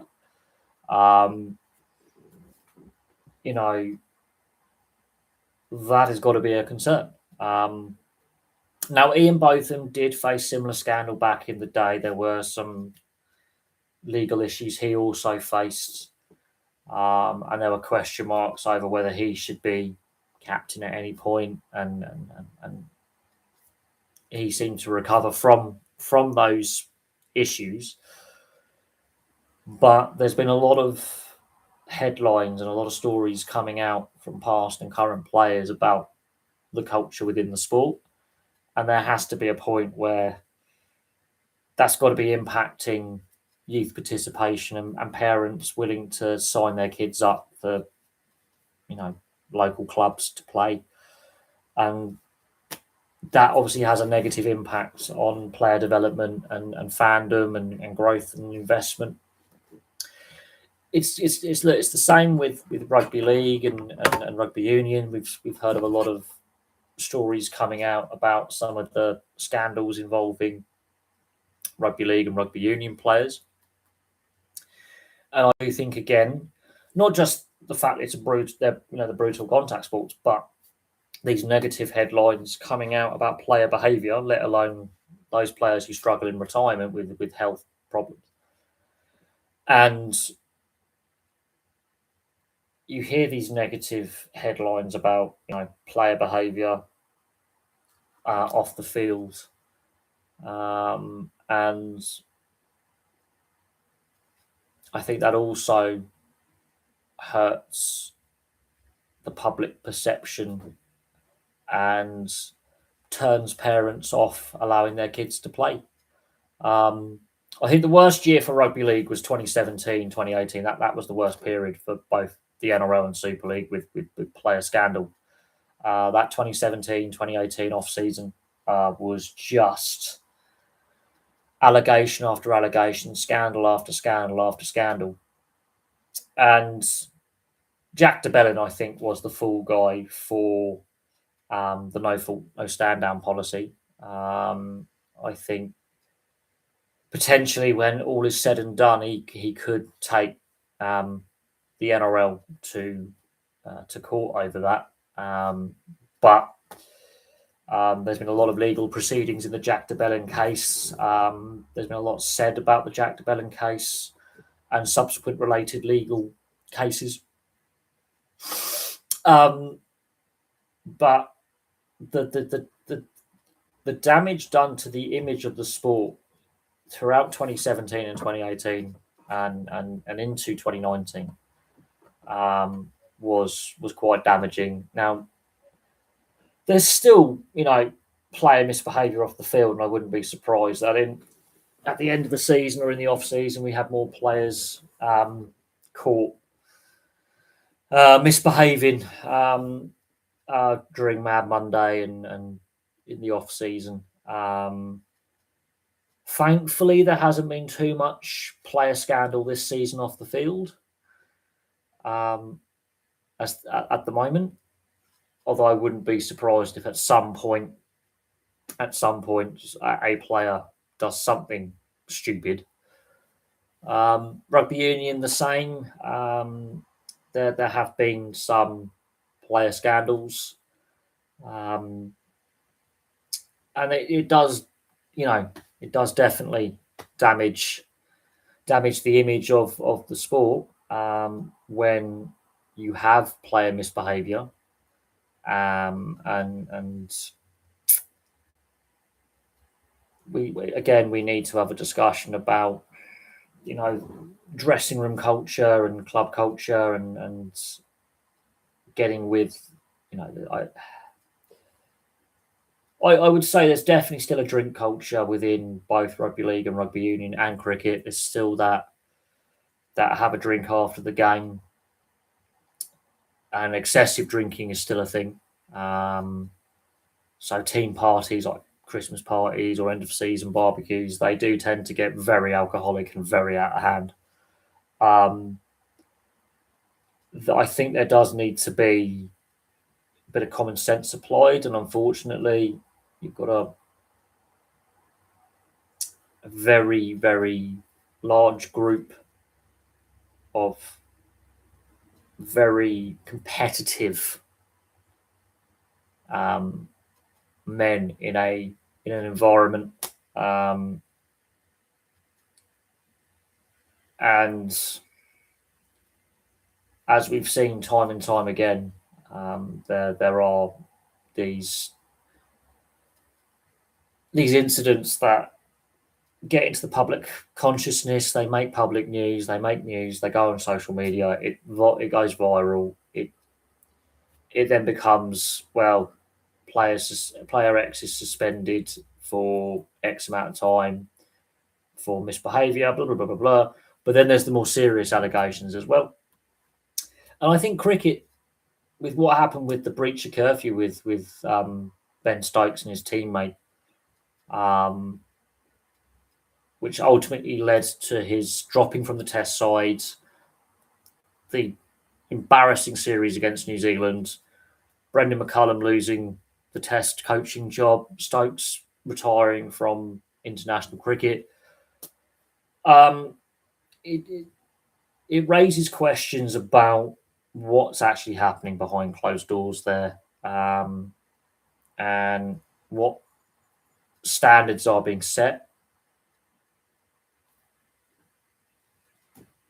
You know, they want to be treated like adults. They can't behave like adults. They get treated like kids. There's that debate about how you deal with a curfew and how you deal with, big egos and individuals. But you would have thought they are professionals. They would have, been sensible, especially as Ben Stokes was obviously the captain and in the leadership group of the team. And that, there were issues on that night out. And, that does raise questions about, the standards and what's going on within the England setup. Now, I'm not against, socially having a drink with your teammates and going for meals and having nights out and being sensible. But unfortunately, far too often, scandals like this break, and they are very, very damaging for the sport. Very, very damaging for the sport, any sport. And then, when it comes to media rights deals and competing for ever shrinking slices of the media pie, when you have these scandals, that puts off investment. When there's constant negative headlines, that makes potential sponsors and investors a bit wary about putting their money into a sport. And it's like the NFL. There's constant scandal with the NFL. There's a website dedicated that some fans have dedicated to tracking what NFL players are currently facing criminal and federal charges. But unfortunately, again, when you have a large group of very hyper-competitive men together in a room, there's going to be antics, and there needs to be strong leadership in setting out the standards expected, and also the standards that you expect your leadership group to stand by as well and go by as well. So that's very interesting. Now, let us look at today's sports headlines, because I've waffled on about a lot of things. But going back to the Olympic bidding, I mean, the IOC have got to find a host city or host cities for the 2036 Olympics. Good morning, Mr. Mackham. And yeah, the bidding process, the Olympics is a very expensive event to host. So the fact that Ahmedabad is hosting the next Commonwealth Games will go in their favour for having infrastructure in place and reducing cost. I think that's what any host city wants to do, is do it as cheaply as possible. And if you've already got existing infrastructure, it makes it a lot easier to do so.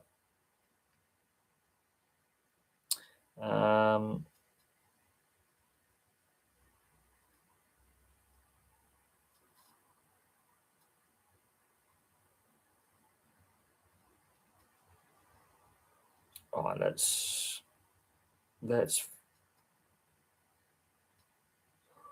find the sports news quickly.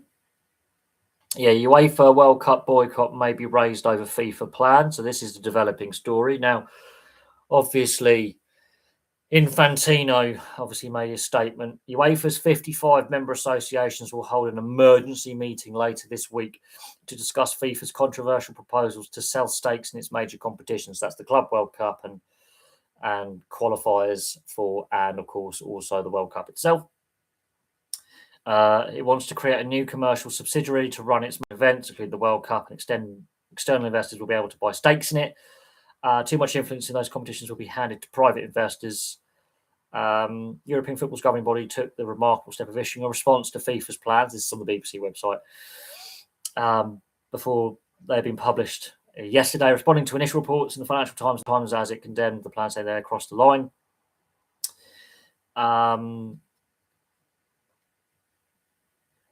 The various UEFA FAs were not consulted before FIFA released its proposals. While UEFA knows it only accounts for a quarter of FIFA's 211 country membership, the body includes the most successful teams. 6 of the 8 quarterfinalists and the winners at the last World Cup just gone. And also UEFA knows it holds the value. So without the UEFA teams involved in qualifying and or the World Cup itself, it completely devalues the tournament.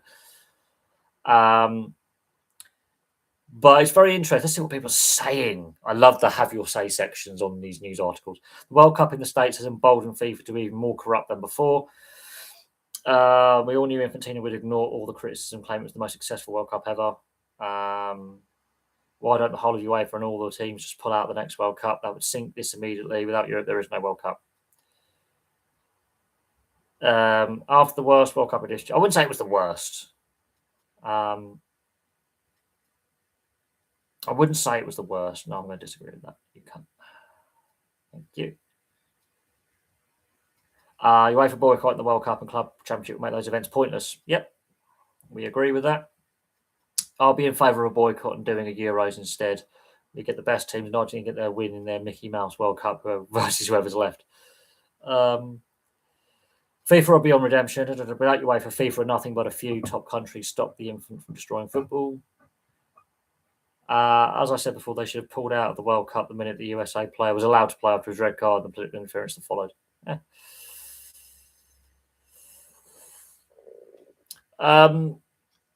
Yeah, there is a proposal. I don't think a 64-team World Cup would be a thing, but there are some US YouTubers who liked the expanded format.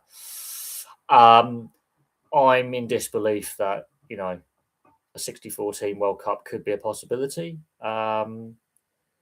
No, I haven't done a live stream for a while. I mean, I've had some issues with my flat. With the building I live in, the block of flats, we've had a big leak that's mucked up the electrics. So I didn't have any working plugs for 2 days. There's been an ongoing fire alarm fault for the last week and a half. So yesterday I was going to do a live stream, and as I was about prepping for it, the fire alarm went off for an hour and a half, and then I had to get a code to turn it off. Basically, I've just worn out after the World Cup. I'm glad the World Cup's over. I haven't done a review video. I was planning to do a review video, but in reality, I'm just saying what everyone's thinking. We now know about, I heard that the Scottish FA are in fact, because it gives them a chance to qualify. It gives them more of a chance to qualify, but they qualified for this one. I think it dilutes qualification, and we'll get too many. We would get blowout scores. Then we would get nations that shouldn't have qualify. That just are whipping boys, a bit like Curacao were against Germany. But look, I think Steve Clarke did a good job of getting Scotland to recent tournaments, but they did not play well. He lost his job as a result, and they gave him a contract extension, and then he's out of a job. So, yeah, I don't know where Scotland are at now as a footballing nation. Of course, they are co-hosting the upcoming Euros 2 years' time. I feel sorry for Steve Clarke. I think he did a good job. He made them a consistent nation for qualifying. He got them back to the World Cup for the first time since '98. But they've underwhelmed at tournaments. They still can't get out the group stage, and that's got to be a concern. That's got to be a concern going forward for the Scottish FAs.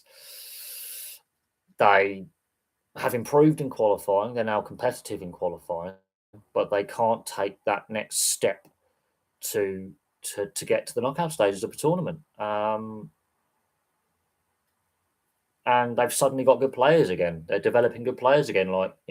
And that's got to be a concern. Is they were so poor at the World Cup, and yeah, Steve Clarke has to take some blame for the performances on the field.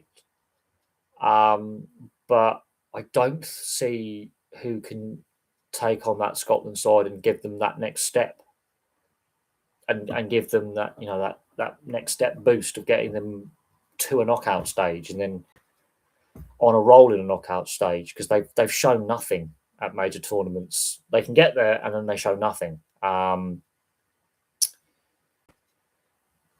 Yes, a 64 team World Cup would be too much. That would be far too much. The 32 teams was perfect, but looking at the direction FIFA are going in,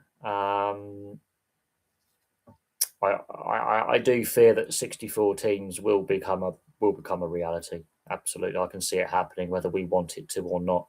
I don't think there's any escaping from that fact. But that means adding an extra week on to the tournament, and we've already got regular season games taking place now. We've got pre-season and regular season games for club football taking place now. So some players have had absolutely no break, if any, before getting back into pre-season training. That's got to be a concern. I do think I'm concerned that the product we see at club level is not as good as what it was. Not all of it. I watched as much as I could, but I cherry picked games. There were some days I was like, I'm not staying up that late. I watched a fair bit at the group stage. I cherry picked. Mostly on the weekends is when I watched the most of the games. Midweek games, I could only watch one or two. I cherry picked. It got to the point where I have a full-time job. I'm not staying up. I'm not. I didn't. And I'm annoyed with myself that I didn't watch the third, fourth place game, which apparently was the best game of the tournament. When I even said it would be the best game of the tournament, but I'm a bit annoyed I didn't watch that. But I think the tournament was too long. 64 teams doesn't even work with a bracket. 48 does when you allow those best third place teams to progress. 64 teams completely destroys your group stage and then knockout stage brackets. I don't know. I don't know about that. We made a lot of changes. France didn't. France really fell apart over their last two games. I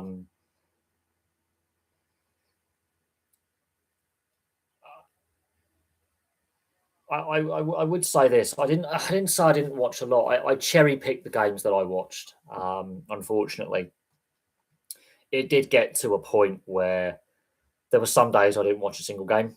Other days I watched as many games as I could.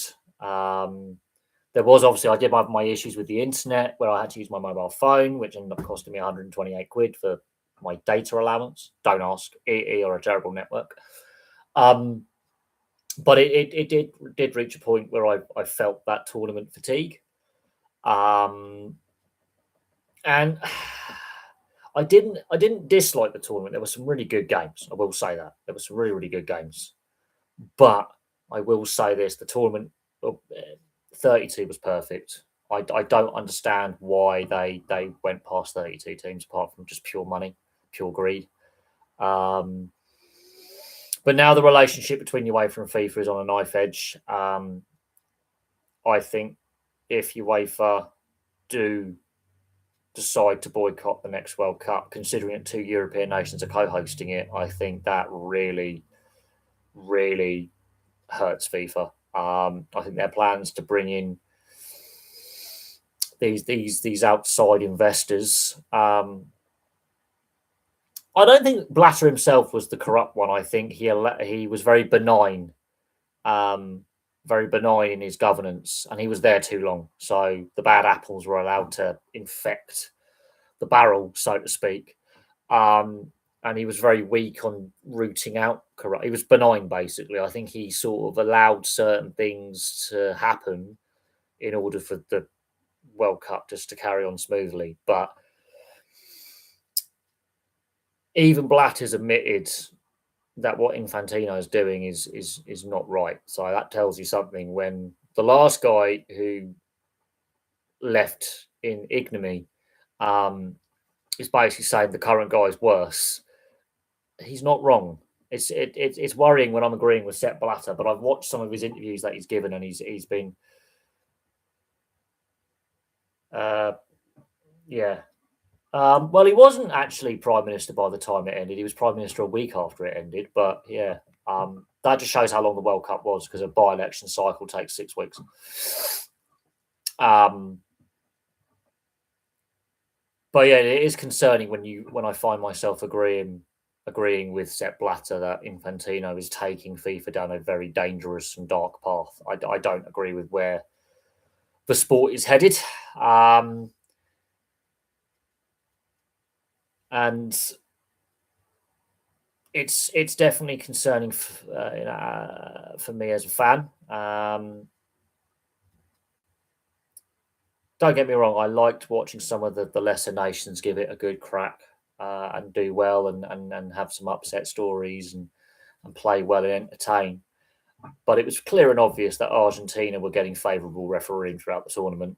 We now know, obviously, of the match fixing allegations and suspicious betting patterns. Now, ultimately, that's got to be a concern, that we have these allegations out there, and that there are investigations ongoing into several World Cup related things. That's a concern. Those concerns aren't going away. Look, we're not going back 32 teams. I think that ship's sailed now.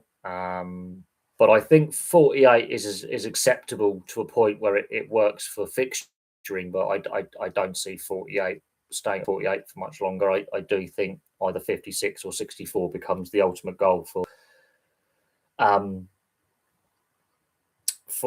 FIFA. And unfortunately, I think that's where we end up. I think they're going to expand further. One host nation. I don't mind co-hosts. I don't mind co-hosts. We've seen it in the Euros. We've seen it in the World Cup before. Co-host doesn't bother me. What bothers me is how blatant and open the FIFA corruption was, and the nepotism, and the ripping off. Even the cities were getting ripped off with the agreements. That the FIFA really screwed over a lot of people at this tournament. And fans paid for it. Fans paid the brunt of the cost, really. And don't get me wrong, the fans made the tournament, especially in the group stage and in the early knockout stages. The fans brought a lot of energy, a lot of colour. A lot of fans stayed off the beaten track outside the bigger cities. They went to smaller cities and smaller beating the track out of the way areas that needed an economic boost, and spent their money in smaller cities, traveling around, especially the US. There were some cities that in Georgia and around the Georgia and South Carolina and Alabama that weren't expecting to have World Cup fans turn up in their little town or their little city, and decided, well, it's cheaper to stay here. We're going to stay here, and we're going to spend our money here. We're going to go and see the local shop local. And yeah, I mean, those stories were quite heartwarming to see. No Scotland, no party, for example, became a thing. The Germans, the Dutch, even though they got knocked out very early, England surprisingly behaved themselves.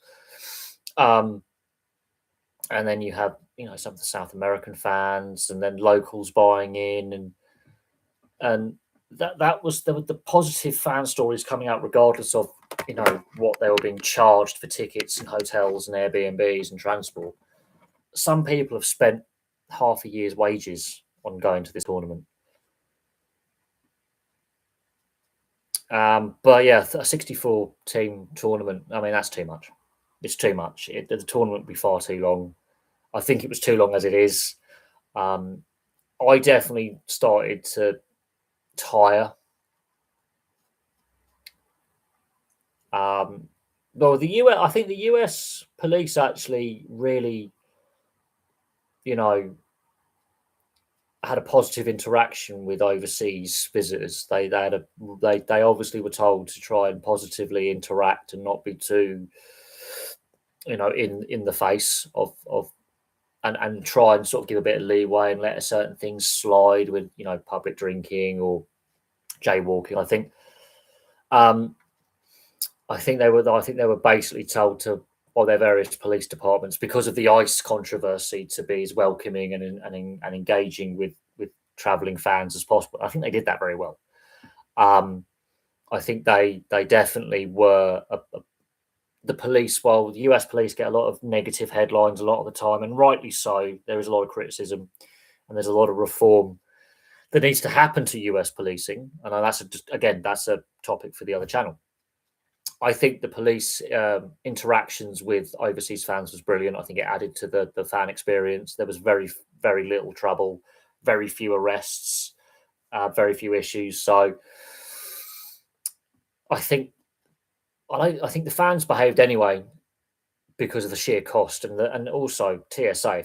If you've got any convictions, the idiots stayed at home because of the TSA and ICE. I mean, if you've got when you apply for your US travel visa or travel permit, if you've got any conviction for anything, you can be barred entry. The embassy will tell you you're not getting in.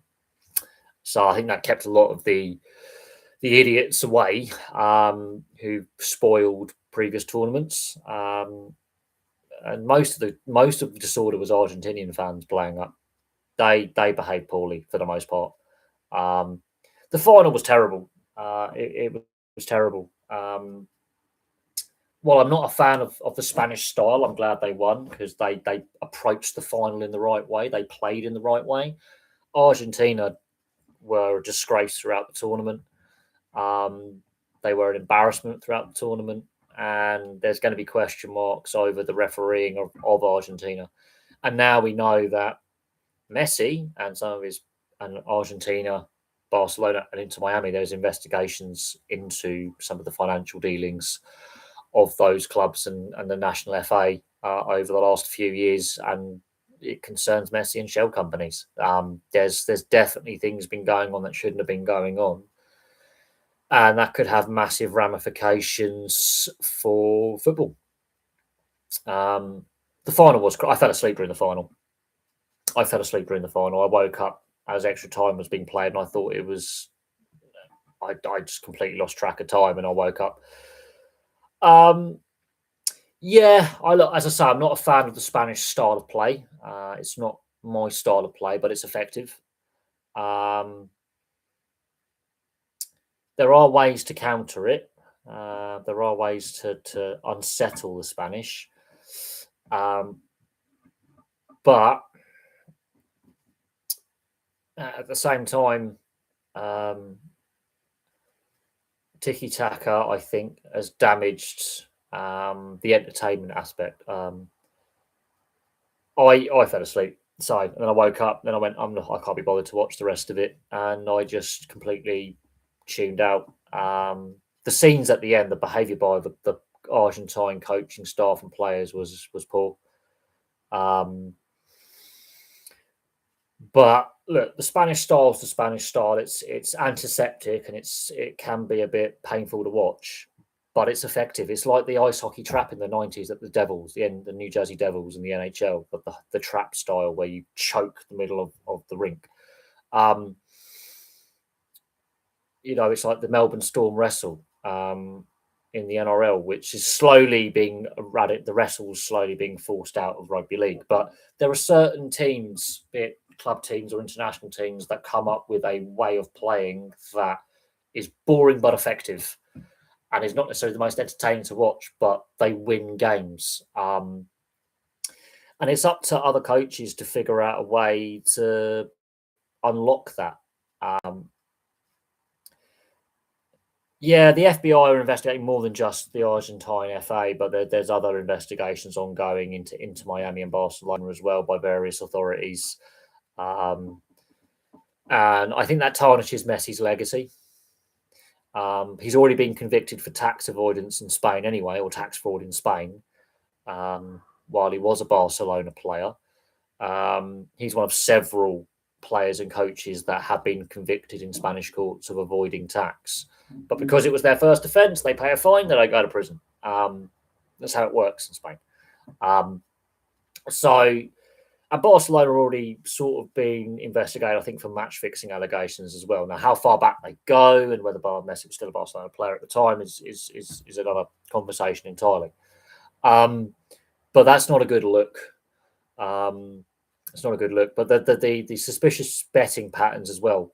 I find it very interesting that FIFA kept a very, very tight lid on all these allegations about the Argentine FA and about the suspicious betting allegations that were ongoing in the background while the World Cup was ongoing. Suddenly, in the last week and a half, a lot's coming out. Now, a lot's been reported. Now, whether there was an agreement between journalists and FIFA to just report what happens on the field, I don't know. Whether various publications promise not to publish anything negative, but now we've got these allegations out in the open, and Infantino is basically attacking anyone who criticises him, and slagging us all off who want to hold them to account. It is concerning that there are these allegations, but FIFA's credibility has been damaged since Blatter's time in about 2012, 2010, 2012 in the build-up to the Russia and Qatar World Cups and their awarding.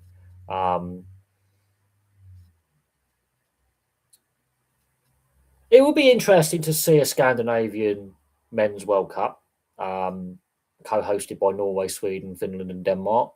That would be kind of cool. I think the women's Euros or World Cups have been hosted, I think, in Sweden before.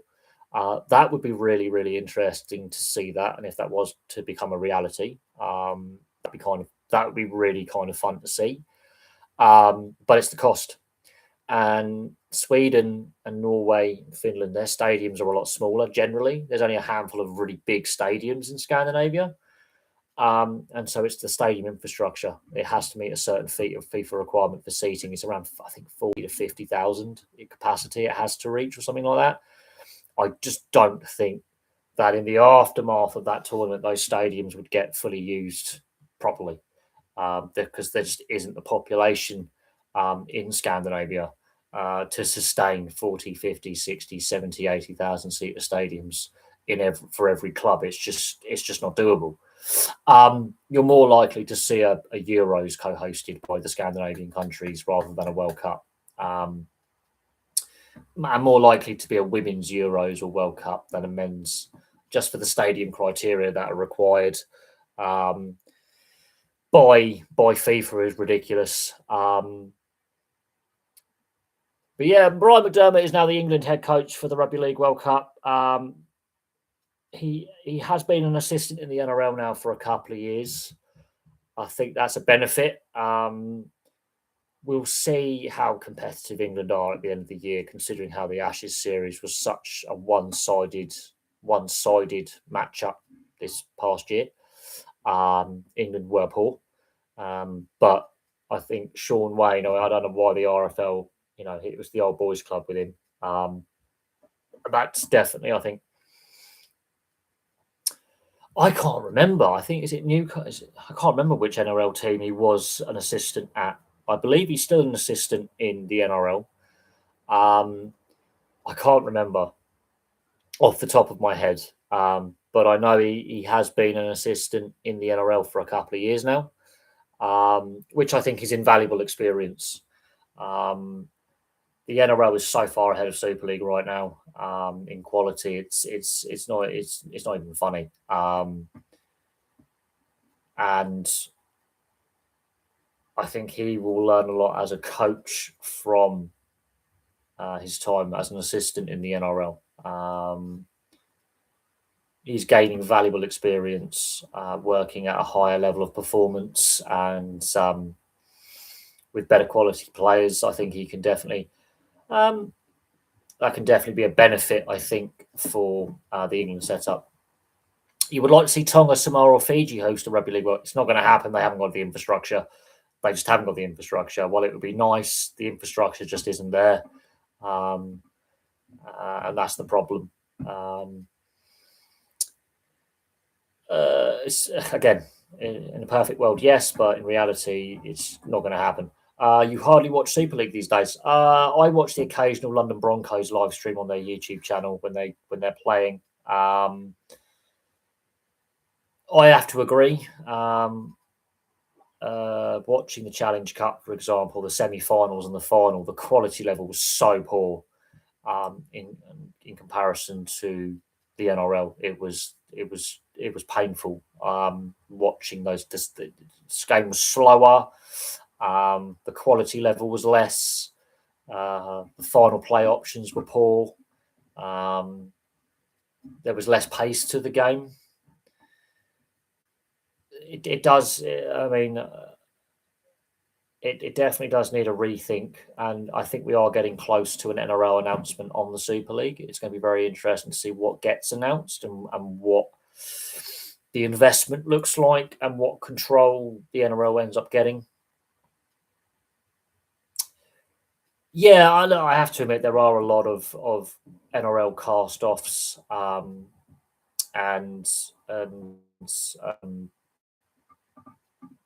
there is clearly a development bottleneck in Australia, but with the NRL expanding, and with the salary cap going to increase massively in 2 years' time, I think we might start seeing less of those players who are either near the end of their careers or in the early stages of their careers, just want to get a bit of game. I think we're going to see less of them come over. With the game expanding in Australia with the expansion. And I think we're actually going to start seeing more players getting pillaged from Super League or offered contracts to fill roster spots because there's just not enough quality players at NRL level or Super League level to play in the NRL.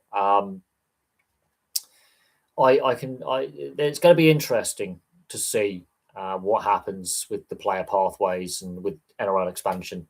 There is going to be a 20th team within the next couple of years be announced. Would not be surprised if it's on South Island of New Zealand. And I wouldn't be surprised if a lot of players of Pacific nation heritage end up deciding to sign with that team to help fill that roster out. There is definitely a bit of a bottleneck in player development because of the limited squad sizes of being at 30 with your expanded contract. That's yeah, this is the problem. I do think we need to look at domestic player development and grassroots here. And if that's where the NRL funding comes from, that's what needs to be pumped in. It's grassroots funding and amateur club funding and growing the game in London and the South East, in the Midlands, in other areas of the North. Looking at Wales and Scotland as potential, with the struggles that rugby union is facing financially, as a potential source of players. And if the NRL is serious about pumping this money in and taking a lead in the governance side, then making sure that the grassroots player development is there. I would also like to see it switch back to a winter season, to be honest, rather than a summer season. But I don't think that's going to happen. But in my opinion, that'd be the perfect solution to a lot of the problems. They're no longer competing with football. Let's be honest. They need to re-engage with communities. And at school, they play in winter, so that really hampers the player development as well. I wouldn't say the Catalan Dragons are full of second-rate overseas players, but a lot of their overseas allotment is players who've had disciplinary issues. Oh yeah, without NRL involvement, Super League's fucked. I try not to swear on channel anymore, but without NRL money, Super League's had it. The RFL are not running the game properly. The TV deal is a joke. The clubs are struggling to make IMG grading again is controversial. Still, and I don't think that's benefited the game. There's the standard of refereeing is not great. Challenge Cup final being half empty at Wembley is not great. There's a lot of problems that the sport's facing right now, and is just not dealing with, quite frankly. It's so plain and obvious that the governance is poor. It's too much self-interest from club chairmen. The money just isn't there. The TV deal is painful, and I think having that NRL investment is crucial, because without it, I think we are in serious trouble. Serious trouble. True, I think Magic Weekend is one of the few moments where I think the game has some fight. But in saying that, that's only one weekend of the year. You've got to look week to week. You've got to look at the finances week to week, the stadium infrastructure.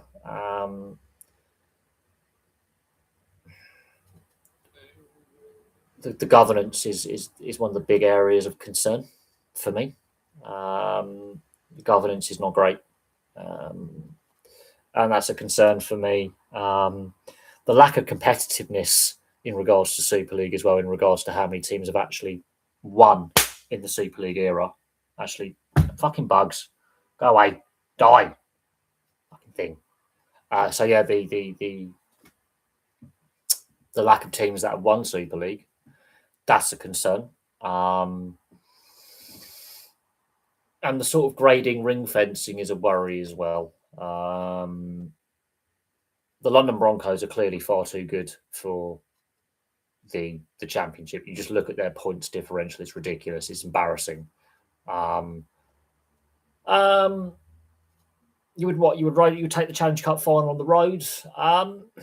Well, I think the agreement with Wembley's in place until 2027. After that, I don't know what the future of the Challenge Cup final looks like, but I would take it to a neutral venue. I would not have it at Ellen. I would not have it. I would either have it at the Etihad, Everton, or St James's Park. I would not have it in let's say Headingley, for example. Ellen Road needs upgrades. There needs to be more for fans to do outside the stadium area, because it's not in the best area of Leeds compared to Headingley. Same with the new Everton stadium. There's not a lot of activities for fans to do outside the stadium, like hotels, pubs, bars, restaurants, activities for families to do. It is in the bit of there needs to be further development in that area of Liverpool, in the Docklands area. St James's Park works fantastically. The problem is, when the Challenge Cup final takes place, it is still technically the football season. So it depends when the Premier League season starts and finishes. And the same with the Etihad. And it's the same with all the stadiums listed. They're all football stadiums. So there needs to be, if that is the case, there needs to be discussions had with the various clubs about, hey, can we rotate and use these facilities for Challenge Cup final? And that would mean Rugby League would be paying those clubs money. And that's where, looking at the current finances, the football clubs get a bit of money out of that, because they're leasing their stadium to another sport. So they need to get compensated for their stadium getting used, and at a time when Rugby League needs to make money. That is something that needs to be thought about. Yes, there is money going into further developments around the Bramley-Moore Dock area, but it's going to take a long time. It's not going to happen overnight. It's going to take time um, in order to bring housing, like a nightlife kind of entertainment district, pubs, restaurants, spas, things to do, like other touristy things to do for families. It's going to take.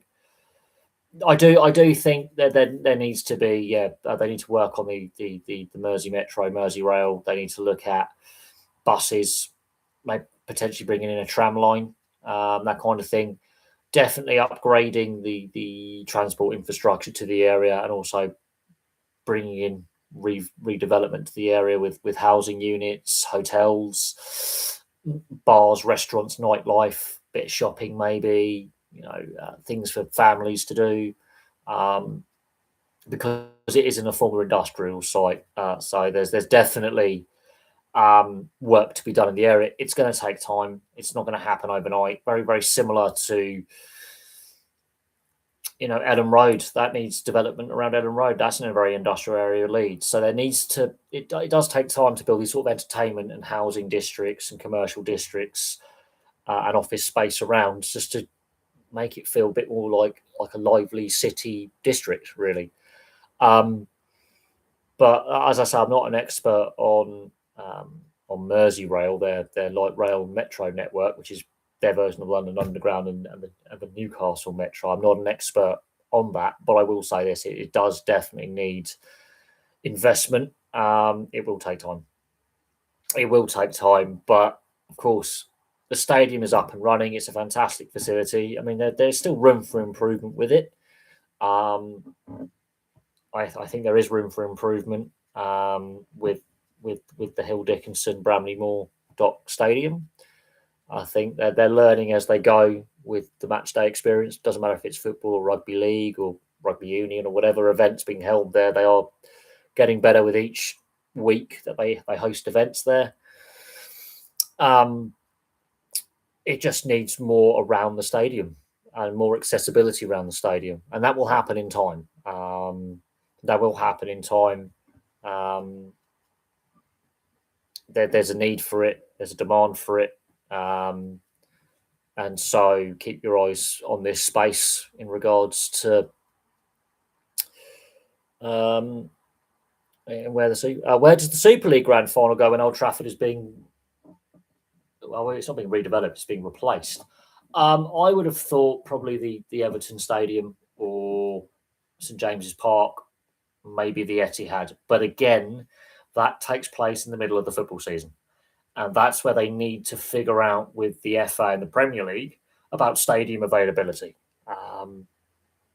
It might even end up at Wembley, or the Emirates or Tottenham Hotspur Stadium. There are other options open to the RFL, but they need to figure something out, because very, very soon, in the next couple of years, Old Trafford is going to cease to be Man United's home.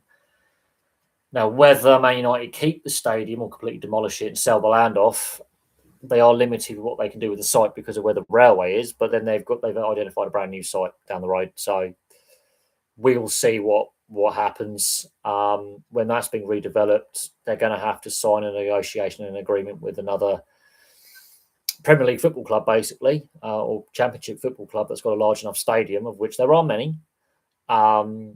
I would have thought the Hill Dickinson Stadium, being the most modern stadium in the north of England, would be the best bet. I know the Etihad is going to have expansion done to it as well, if they want to keep it in Manchester. St James's Park, I think there's plans to expand St James's Park as well.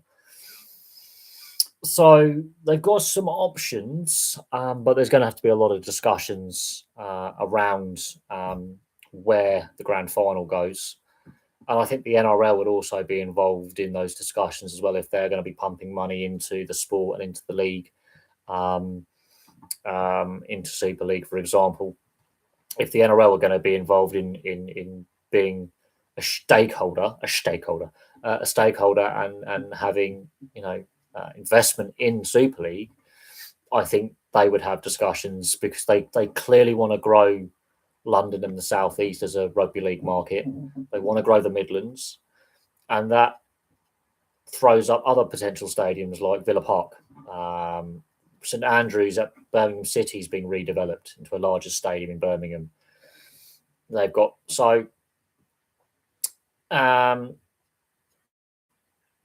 potentially, yeah. If they, I mean, look, I think they potentially want to get a professional team in Dublin, which could be very, very interesting. Having rugby league with a professional team in Dublin, but the Aviva could be where the grand final gets played potentially. The Principality Stadium in Cardiff. There are options open to the RFL,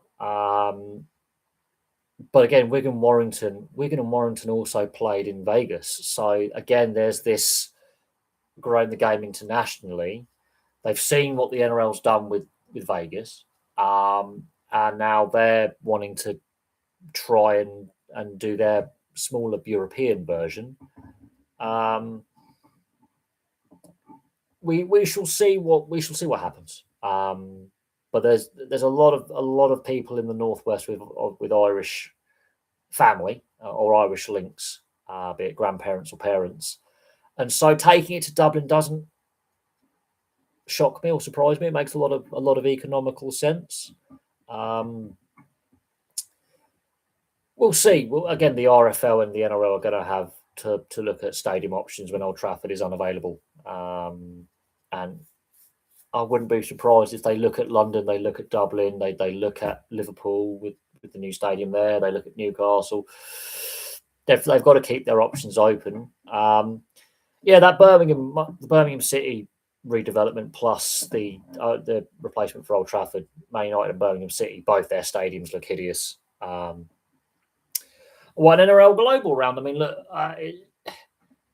it's going to be interesting what happens in the next decade. Obviously, we've got another year and a half before the new TV deal comes in. And that in itself is quite interesting. So we have expansion next year with Perth, which means every team plays every week, basically. We don't know how that's going to impact Origin. There will be bye rounds during the Origin period, obviously, but we now no longer have a team missing out on Magic Round, for example. So every team will be playing a Magic Round next year. It will be interesting to see what the future of the Vegas games look like. There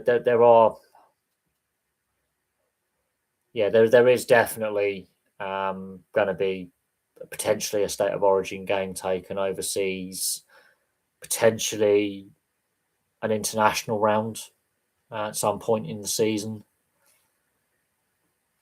And again, that raises questions about, is it feasible to do that? I'm not sure all fans of the NRL in Australia and New Zealand are happy technically with that. I think that they just about tolerate the Vegas games, but to then start taking games to the other side of the world on a different time zone in a different time of year when it's different weather. I again, player welfare as well, travel, how that's going to work with season fixturing.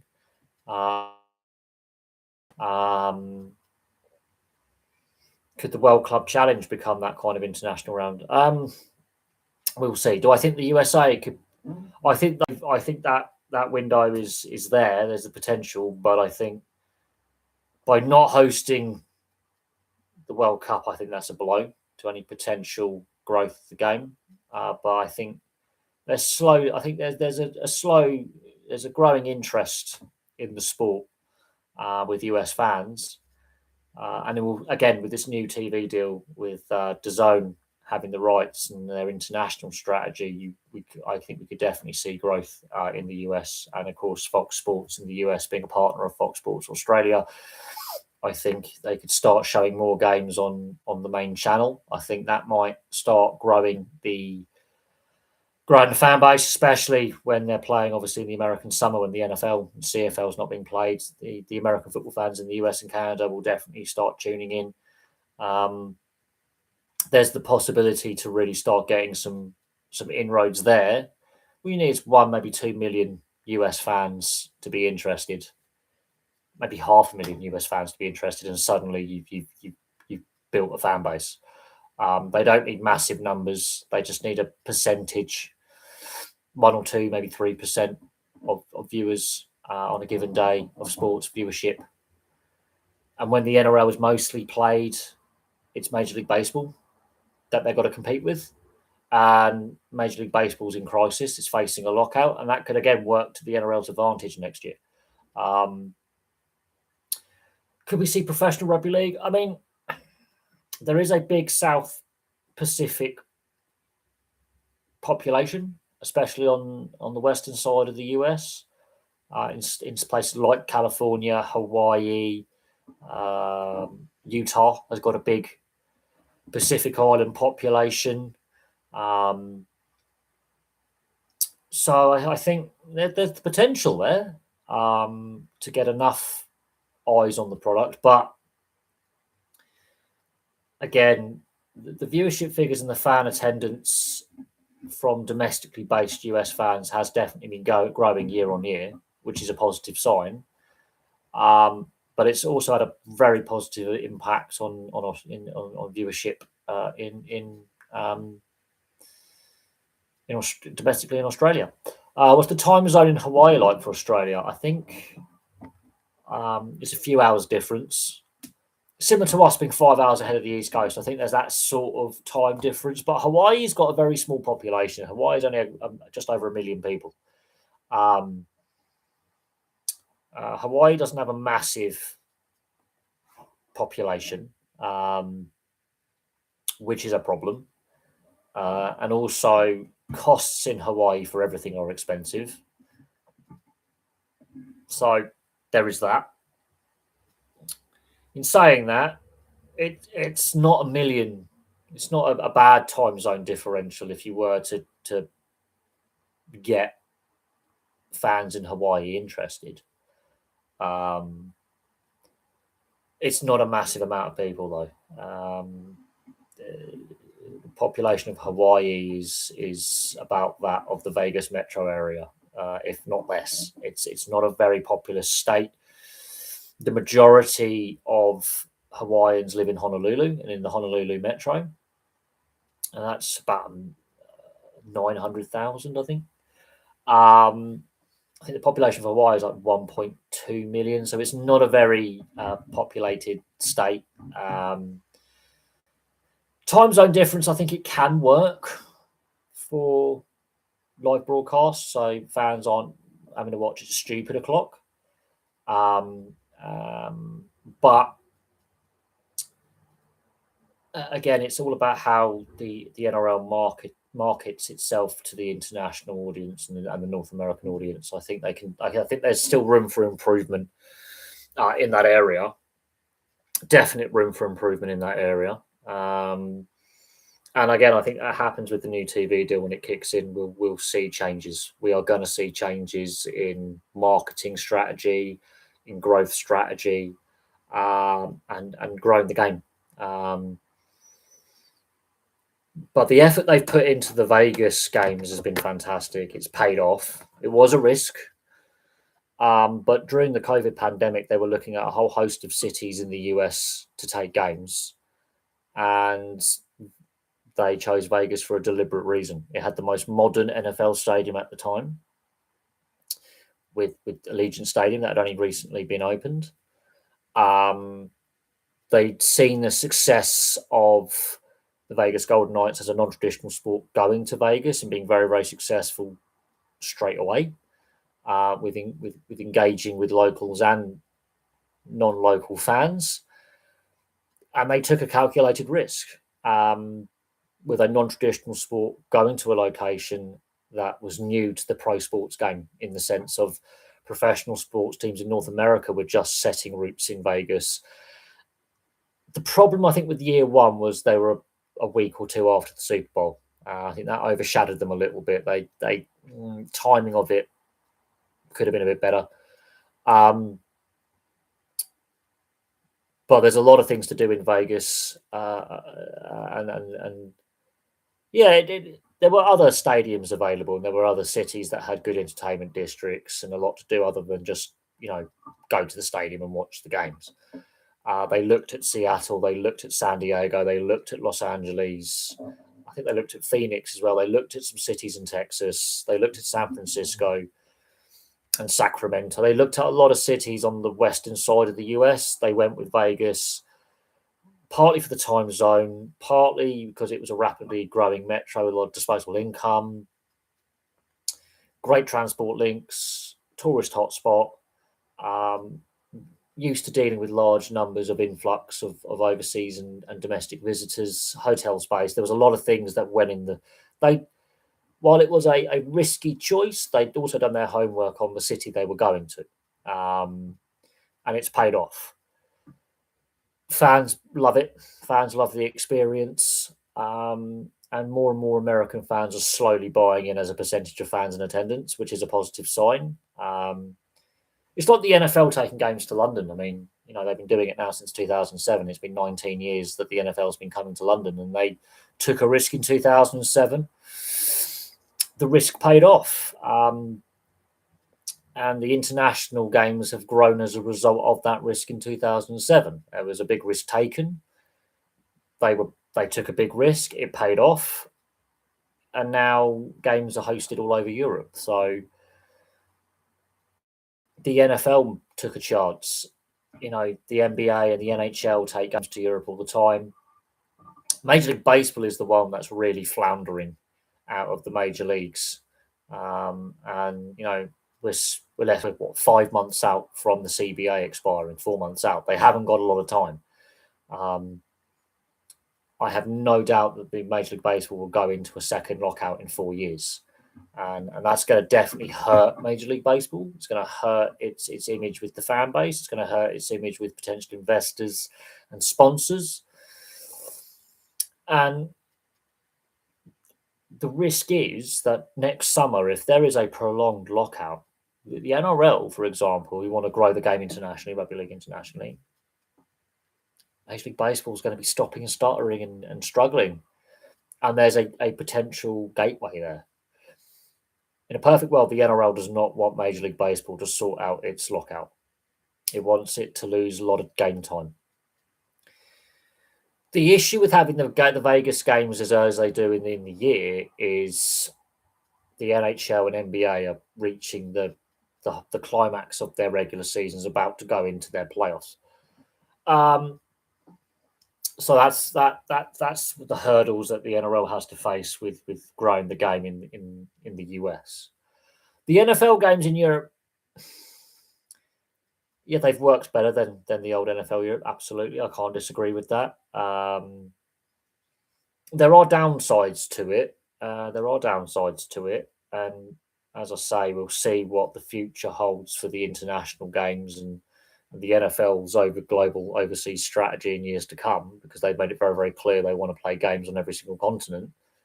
And the NFLPA will have a big part to say in such discussions about overseas games and where they take games and what cities they go to. It would be nice to see some of the games in England and Scotland and Wales be played outside of London. I think there's the potential for that. I think there's definitely enough stadiums in the UK that could host an NFL game. I think that could benefit other cities as well. I think London's hogged a lot of the limelight economically for a very, very long time, and there's the potential there for that.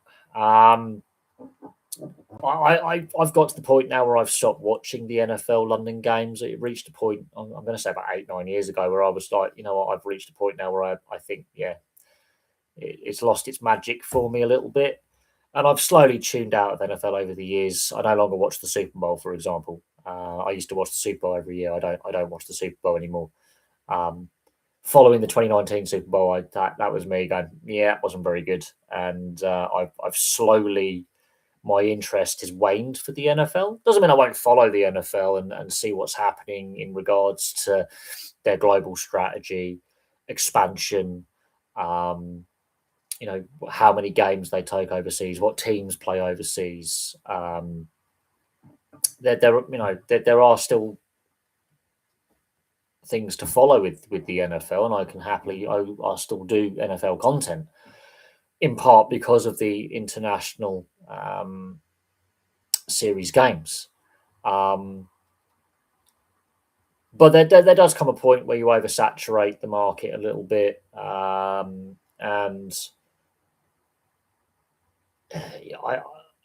I, as time has gone on, I have definitely lost interest there.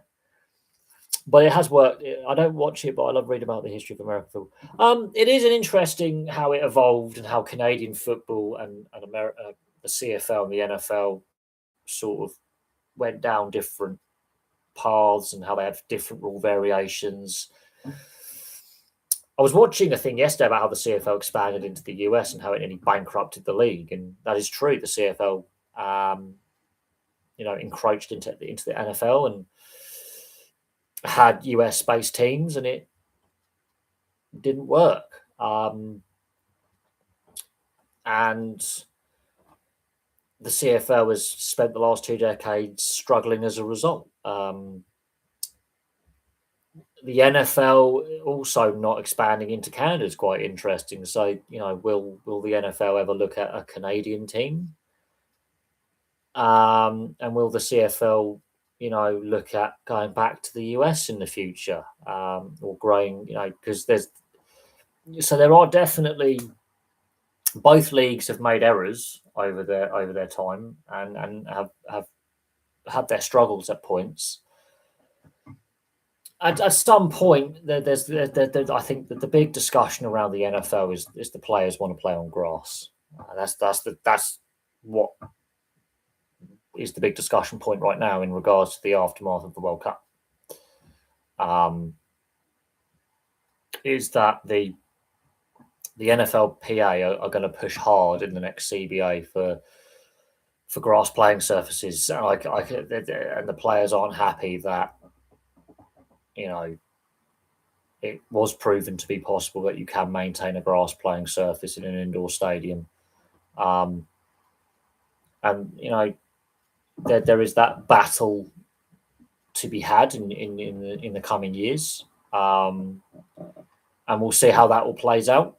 Honestly, I think there's more to come in that regard. I think that's the biggest issue I think facing the NFL and the NFLPA is the playing surface debate. I think that's gaining momentum now. I think a lot of current and ex-players and coaches are in favour of it. I think there's a lot in the media in favour of it.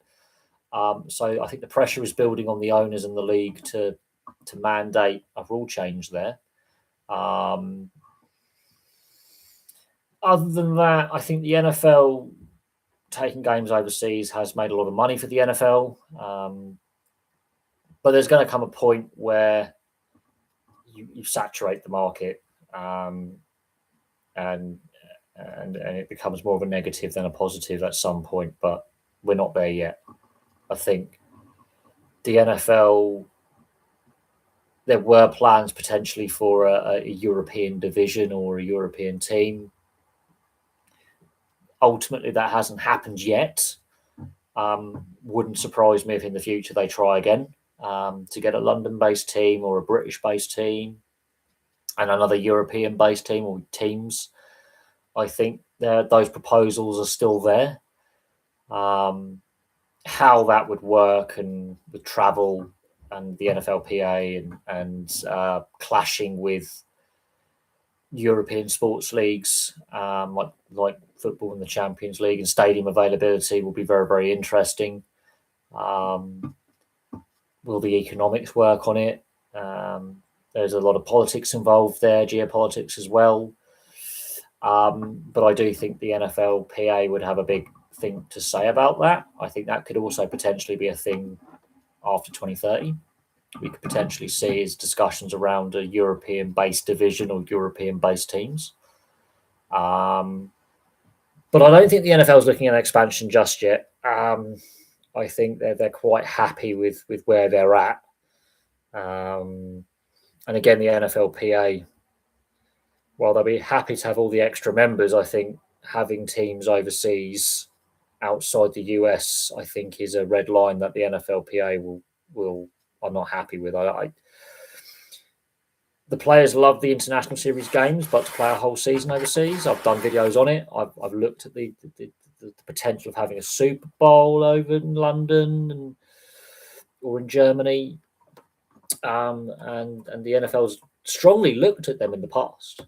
The NFL has actually looked at hosting a Super Bowl outside the US, and that discussion has been had, and media personalities have looked at it, YouTubers have looked at it. It's been discussed before, and I think those discussions will be had again. I think they're not going to go away. I'm not sure how fans would feel about that. I'm not sure how NFL fans would feel about that, and I'm not sure how the NFLPA would feel about that. And I think they're in a very strong position now, leading into their next CBA. I think there's going to be a lot of pressure put on team owners to install grass playing surfaces. How popular is the NFL in Canada? Ooh, now, this is interesting. The CFL and the NFL, that's an interesting one. I'm going to have to read up on that one. I haven't done a CFL video in a while. I did a fair few during COVID, but I haven't done a CFL video in a while. That's going to be interesting to see where they rank in viewership in Canada. The CFL has a limited footprint in Canada. Again, it's still trying to recover from its US experiment in the 90s and the 2000s. So it's taken 2.5 decades to recover, and it's still recovering. And COVID nearly killed the CFL. The 2020 season wasn't played at all. And I did a few videos on the CFL during COVID, looking at the situation and how they were one of the leagues that had said, one of the sports leagues globally, that said we're not having a league this year. They basically did that to protect the integrity of the league and the teams, because there's not a lot of money in the CFL, not a lot of money at all, and it's not in the same position as the NHL, the MLS in Canada in regards to finances. The CFL has its struggles and has its limitations. There's a few other cities it could potentially place teams, but again, they're limited with the length of season because of the weather, because of Canadian winters being pretty brutal for large portions of the year. And again, they're limited with finance as well. There's not a lot of money in the CFL. And in part because of that ill-fated US experiment of expansion they had in the late 90s, early 2000s, that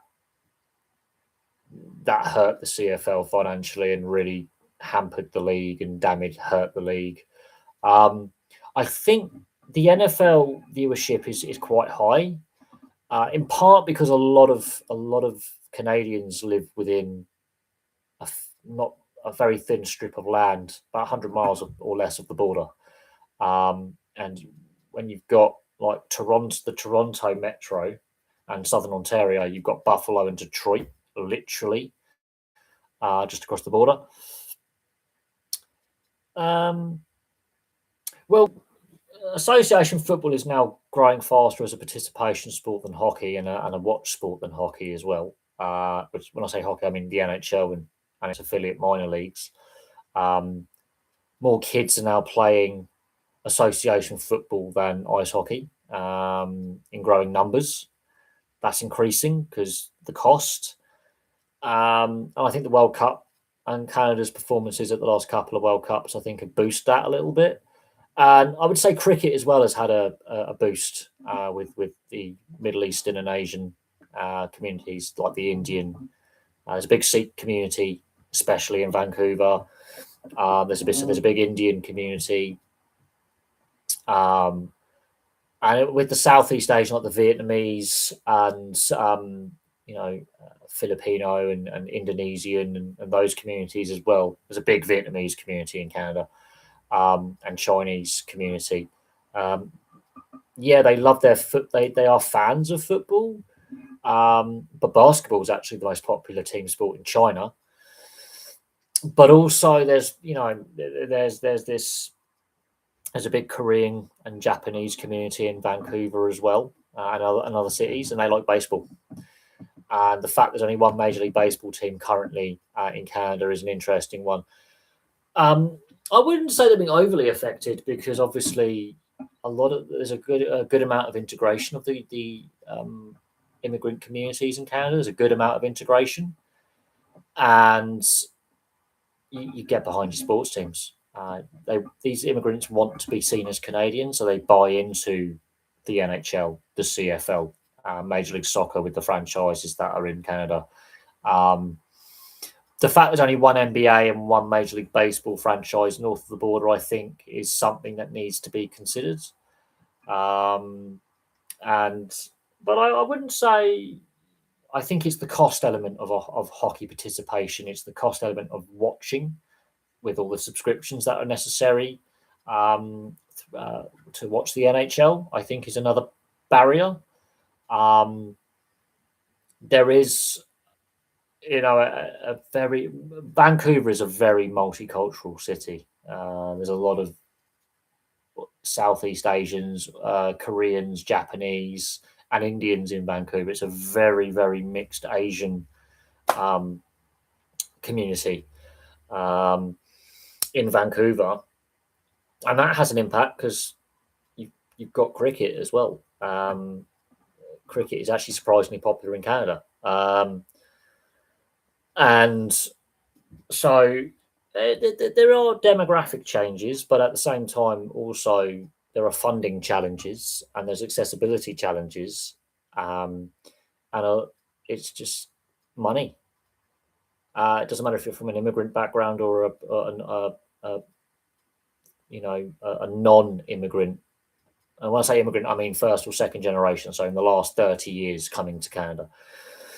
Those who are established, who've been there for several hundred years, is as the European population. I wouldn't class as the immigrant population, but there's definitely hurdles in the way of integration and participation in certain sports. And I say hockey and CFL there, but a lot of these immigrant communities, they want to be seen as Canadian. They want to buy into the CFL and the NHL, and so where they ended up, they support their local team. The Toronto Metro as well has got a big multi-ethnic, multicultural population, and a lot of people in that southern Ontario I think they called it the Golden Crescent, I think they call it, around the Great Lakes in Ontario. A lot of them follow Detroit and Buffalo teams, because you've got the Buffalo Bills, you've got the Detroit Lions in the NFL, and that is literally a stone's throw across the border for a lot of people in Ontario, like at Niagara Falls or Windsor, Ontario. So that's around 1 million people that are following the NFL and following the NHL and not following a Toronto-based team. So I think the major leagues have realised that. So the Buffalo ownership and the Detroit ownership of the various teams have realised that they have a lot of Canadian fans in their catchment, who will just hop across the border for games because they're right. Detroit and Buffalo are right on the border with Canada, and there's good transport links across the border into Canada, and there is there are a fair proportion of fans of the Red Wings, of the Sabres, of the Bills, the Lions, the Pistons in the NBA. Because Canada only now has the one NBA team and the one Major League Baseball team, Detroit has all 4 franchises. Buffalo has 2 of the 4 sports.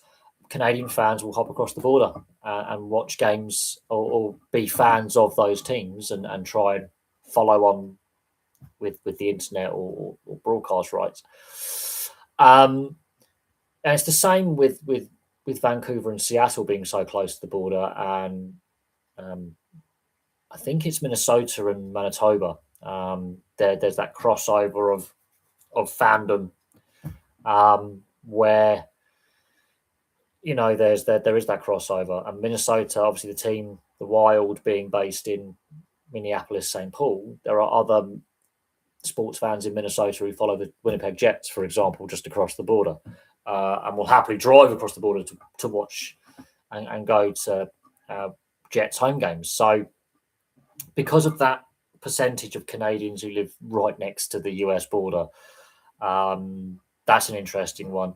It is also a bit of a surprise to me that there is only the one Major League Baseball and one NBA franchise, and how those leagues aren't looking at Canada as a potential option for growth, because basketball is exceptionally popular in Canada, especially in the Southeast Asian communities. Ironically, the Chinese community, but basketball is a very popular sport. It's one of the most popular sports actually in China. Is basketball.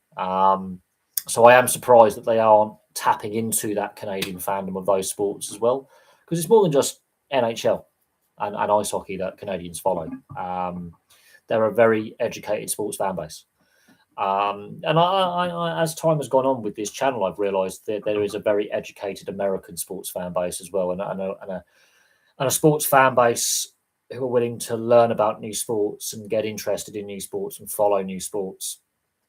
There is that in the US, so I'm a little bit, surprised that they're not, I wouldn't say promoting, but I'm not surprised at the growth of various sports in regards to fandom in these locations. India. I mean, again, a non-traditional sport. They're playing ice hockey. I think Oman as well is another nation that plays on, and the UAE play ice hockey as well. So there's these non-traditional countries now playing at the various World Championship levels in the IIHF, and growing and improving and getting better. And this is where I think the NHL, as the top league in the world, could again help with grassroots investment and help grow and support other professional leagues, because they draft the best players from around the world and they pillage, I wouldn't say pillage, but they draft the best players from other leagues. The NHL, I think, much like the NRL with rugby league, I think could be the driving force with improving the international game and growing the game, across the world in countries like India, which aren't known as winter sport hotspots. But it's growing. It's definitely growing. There's definitely growth in the non-traditional countries, and I think the NHL could be the driving force of growing the game internationally. Now, yes, they do take games overseas. We're going to see, I believe, is it 2 games in Finland or Sweden this year and 2 games in Germany during the regular season? So they've got multiple international games this year. And there's definitely the NHL could be a good catalyst for growing ice hockey internationally alongside the IIHF. I definitely agree with that. I think there needs to be a good working relationship there to grow the sport, and I think there's a good potential for the sport to grow with the NHL being the driving force in funding and growing the game, and even if it's taking pre-season games or just doing media days and working with the various domestic leagues around the world, in helping with grassroots funding and donating equipment, whatever it may be. I think the NHL could be a good catalyst for that, in my opinion. I'm not saying it's going to be a perfect catalyst, but I do think that there could be the NHL. I think could definitely be a leader in that regard, and definitely drive the game. Forward. I was just checking how the channel's doing. I mean, these are some interesting questions, like why the NFL how popular it is in Canada. I think an NFL franchise could definitely potentially work in Canada, especially in a place like Vancouver, with BC Place being an indoor stadium. I think that could work as a location. I think that there is the potential there. There are a large amount of NFL fans in Canada, but then could that risk destroying, completely killing off the CFL? And how would the NHL feel about that, considering that they are the dominant league for viewership and fans and attendance? So there are some, things to be thought about. Plus, it would cost more to run a Canadian franchise because of the exchange rate. So there are some economics as well. But I think the NFL has thought about overseas expansion with professional teams in the past, and I think the economics go against that as things currently stand. I think there is a lot of risk to that, and with the current geopolitics as well, and with how things are sitting politically between countries at the moment, things are a little bit politically tense. The relationship between Canada and the US is not great at the moment. The US and the UK isn't necessarily at its best, and it could be with the current administration that we have in the White House and the various political changes we've seen in Canada and the UK, with changes in Prime Minister in the last 12 months. There is a political element to sport, and I know I try and keep politics off the channel, but that is the reality. What we've seen with the World Cup, with the political interference, and the proposals being put forward by Gianni Infantino. There is a political element to it. We have seen politicians in Europe release statements in regards to what UEFA have released as a statement as well. While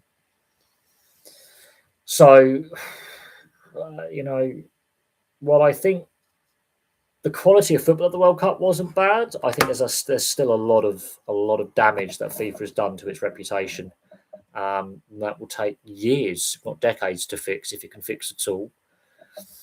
And now what we're hearing about, corruption allegations, it's troubling. It's very, very troubling. And the fact that the FBI are now involved in investigating, the Argentine FAs is troubling as well.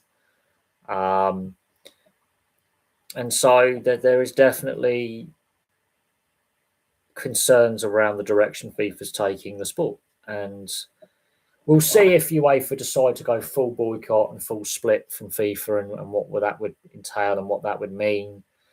But I think if that comes to pass, that they really do threaten to boycott the World Cup, I mean, that poses a lot of problems for FIFA, because the next World Cup's being hosted by Portugal and Spain, and that would really cause some problems for logistics. But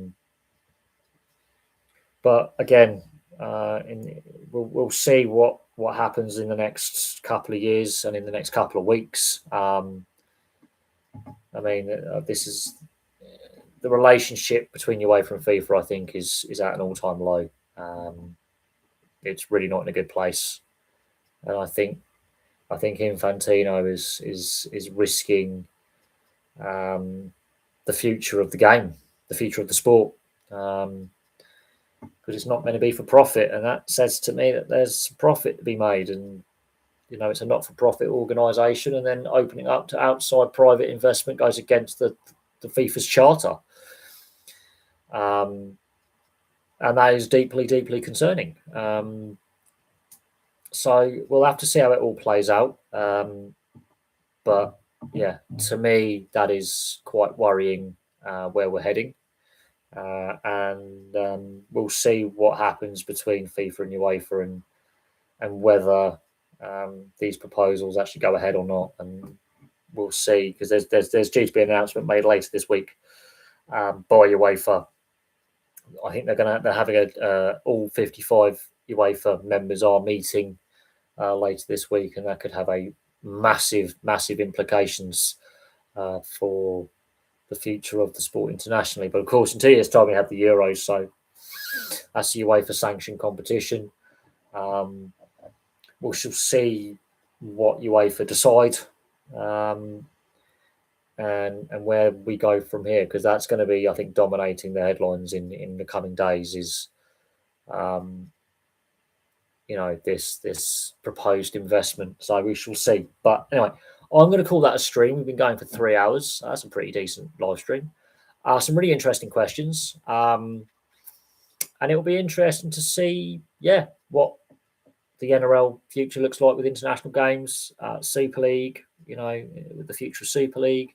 There is an announcement due shortly. Andrew Abdo, the outgoing NRL CEO, has dropped some hints that there is an announcement coming shortly, which has been negotiated. I think that they have negotiated some kind of deal. The future of the Super League Grand Final, the Challenge Cup Grand Final, I think is up in the air when Old Trafford is no longer used after the agreement with Wembley expires. I think there's due to be a review of the Wembley agreement after the Challenge Cup next year. And the future of FIFA and UEFA, that's in the balance, and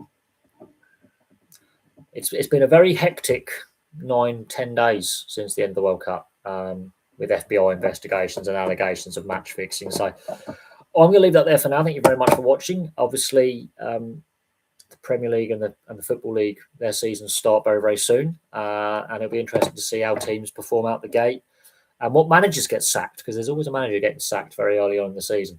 So from me for now, thank you very much for watching. Place your thoughts in the comments section, obviously, as well. And when this video ends up being published. And I'll have more content for you all very, very soon. So from me, it is goodbye for now.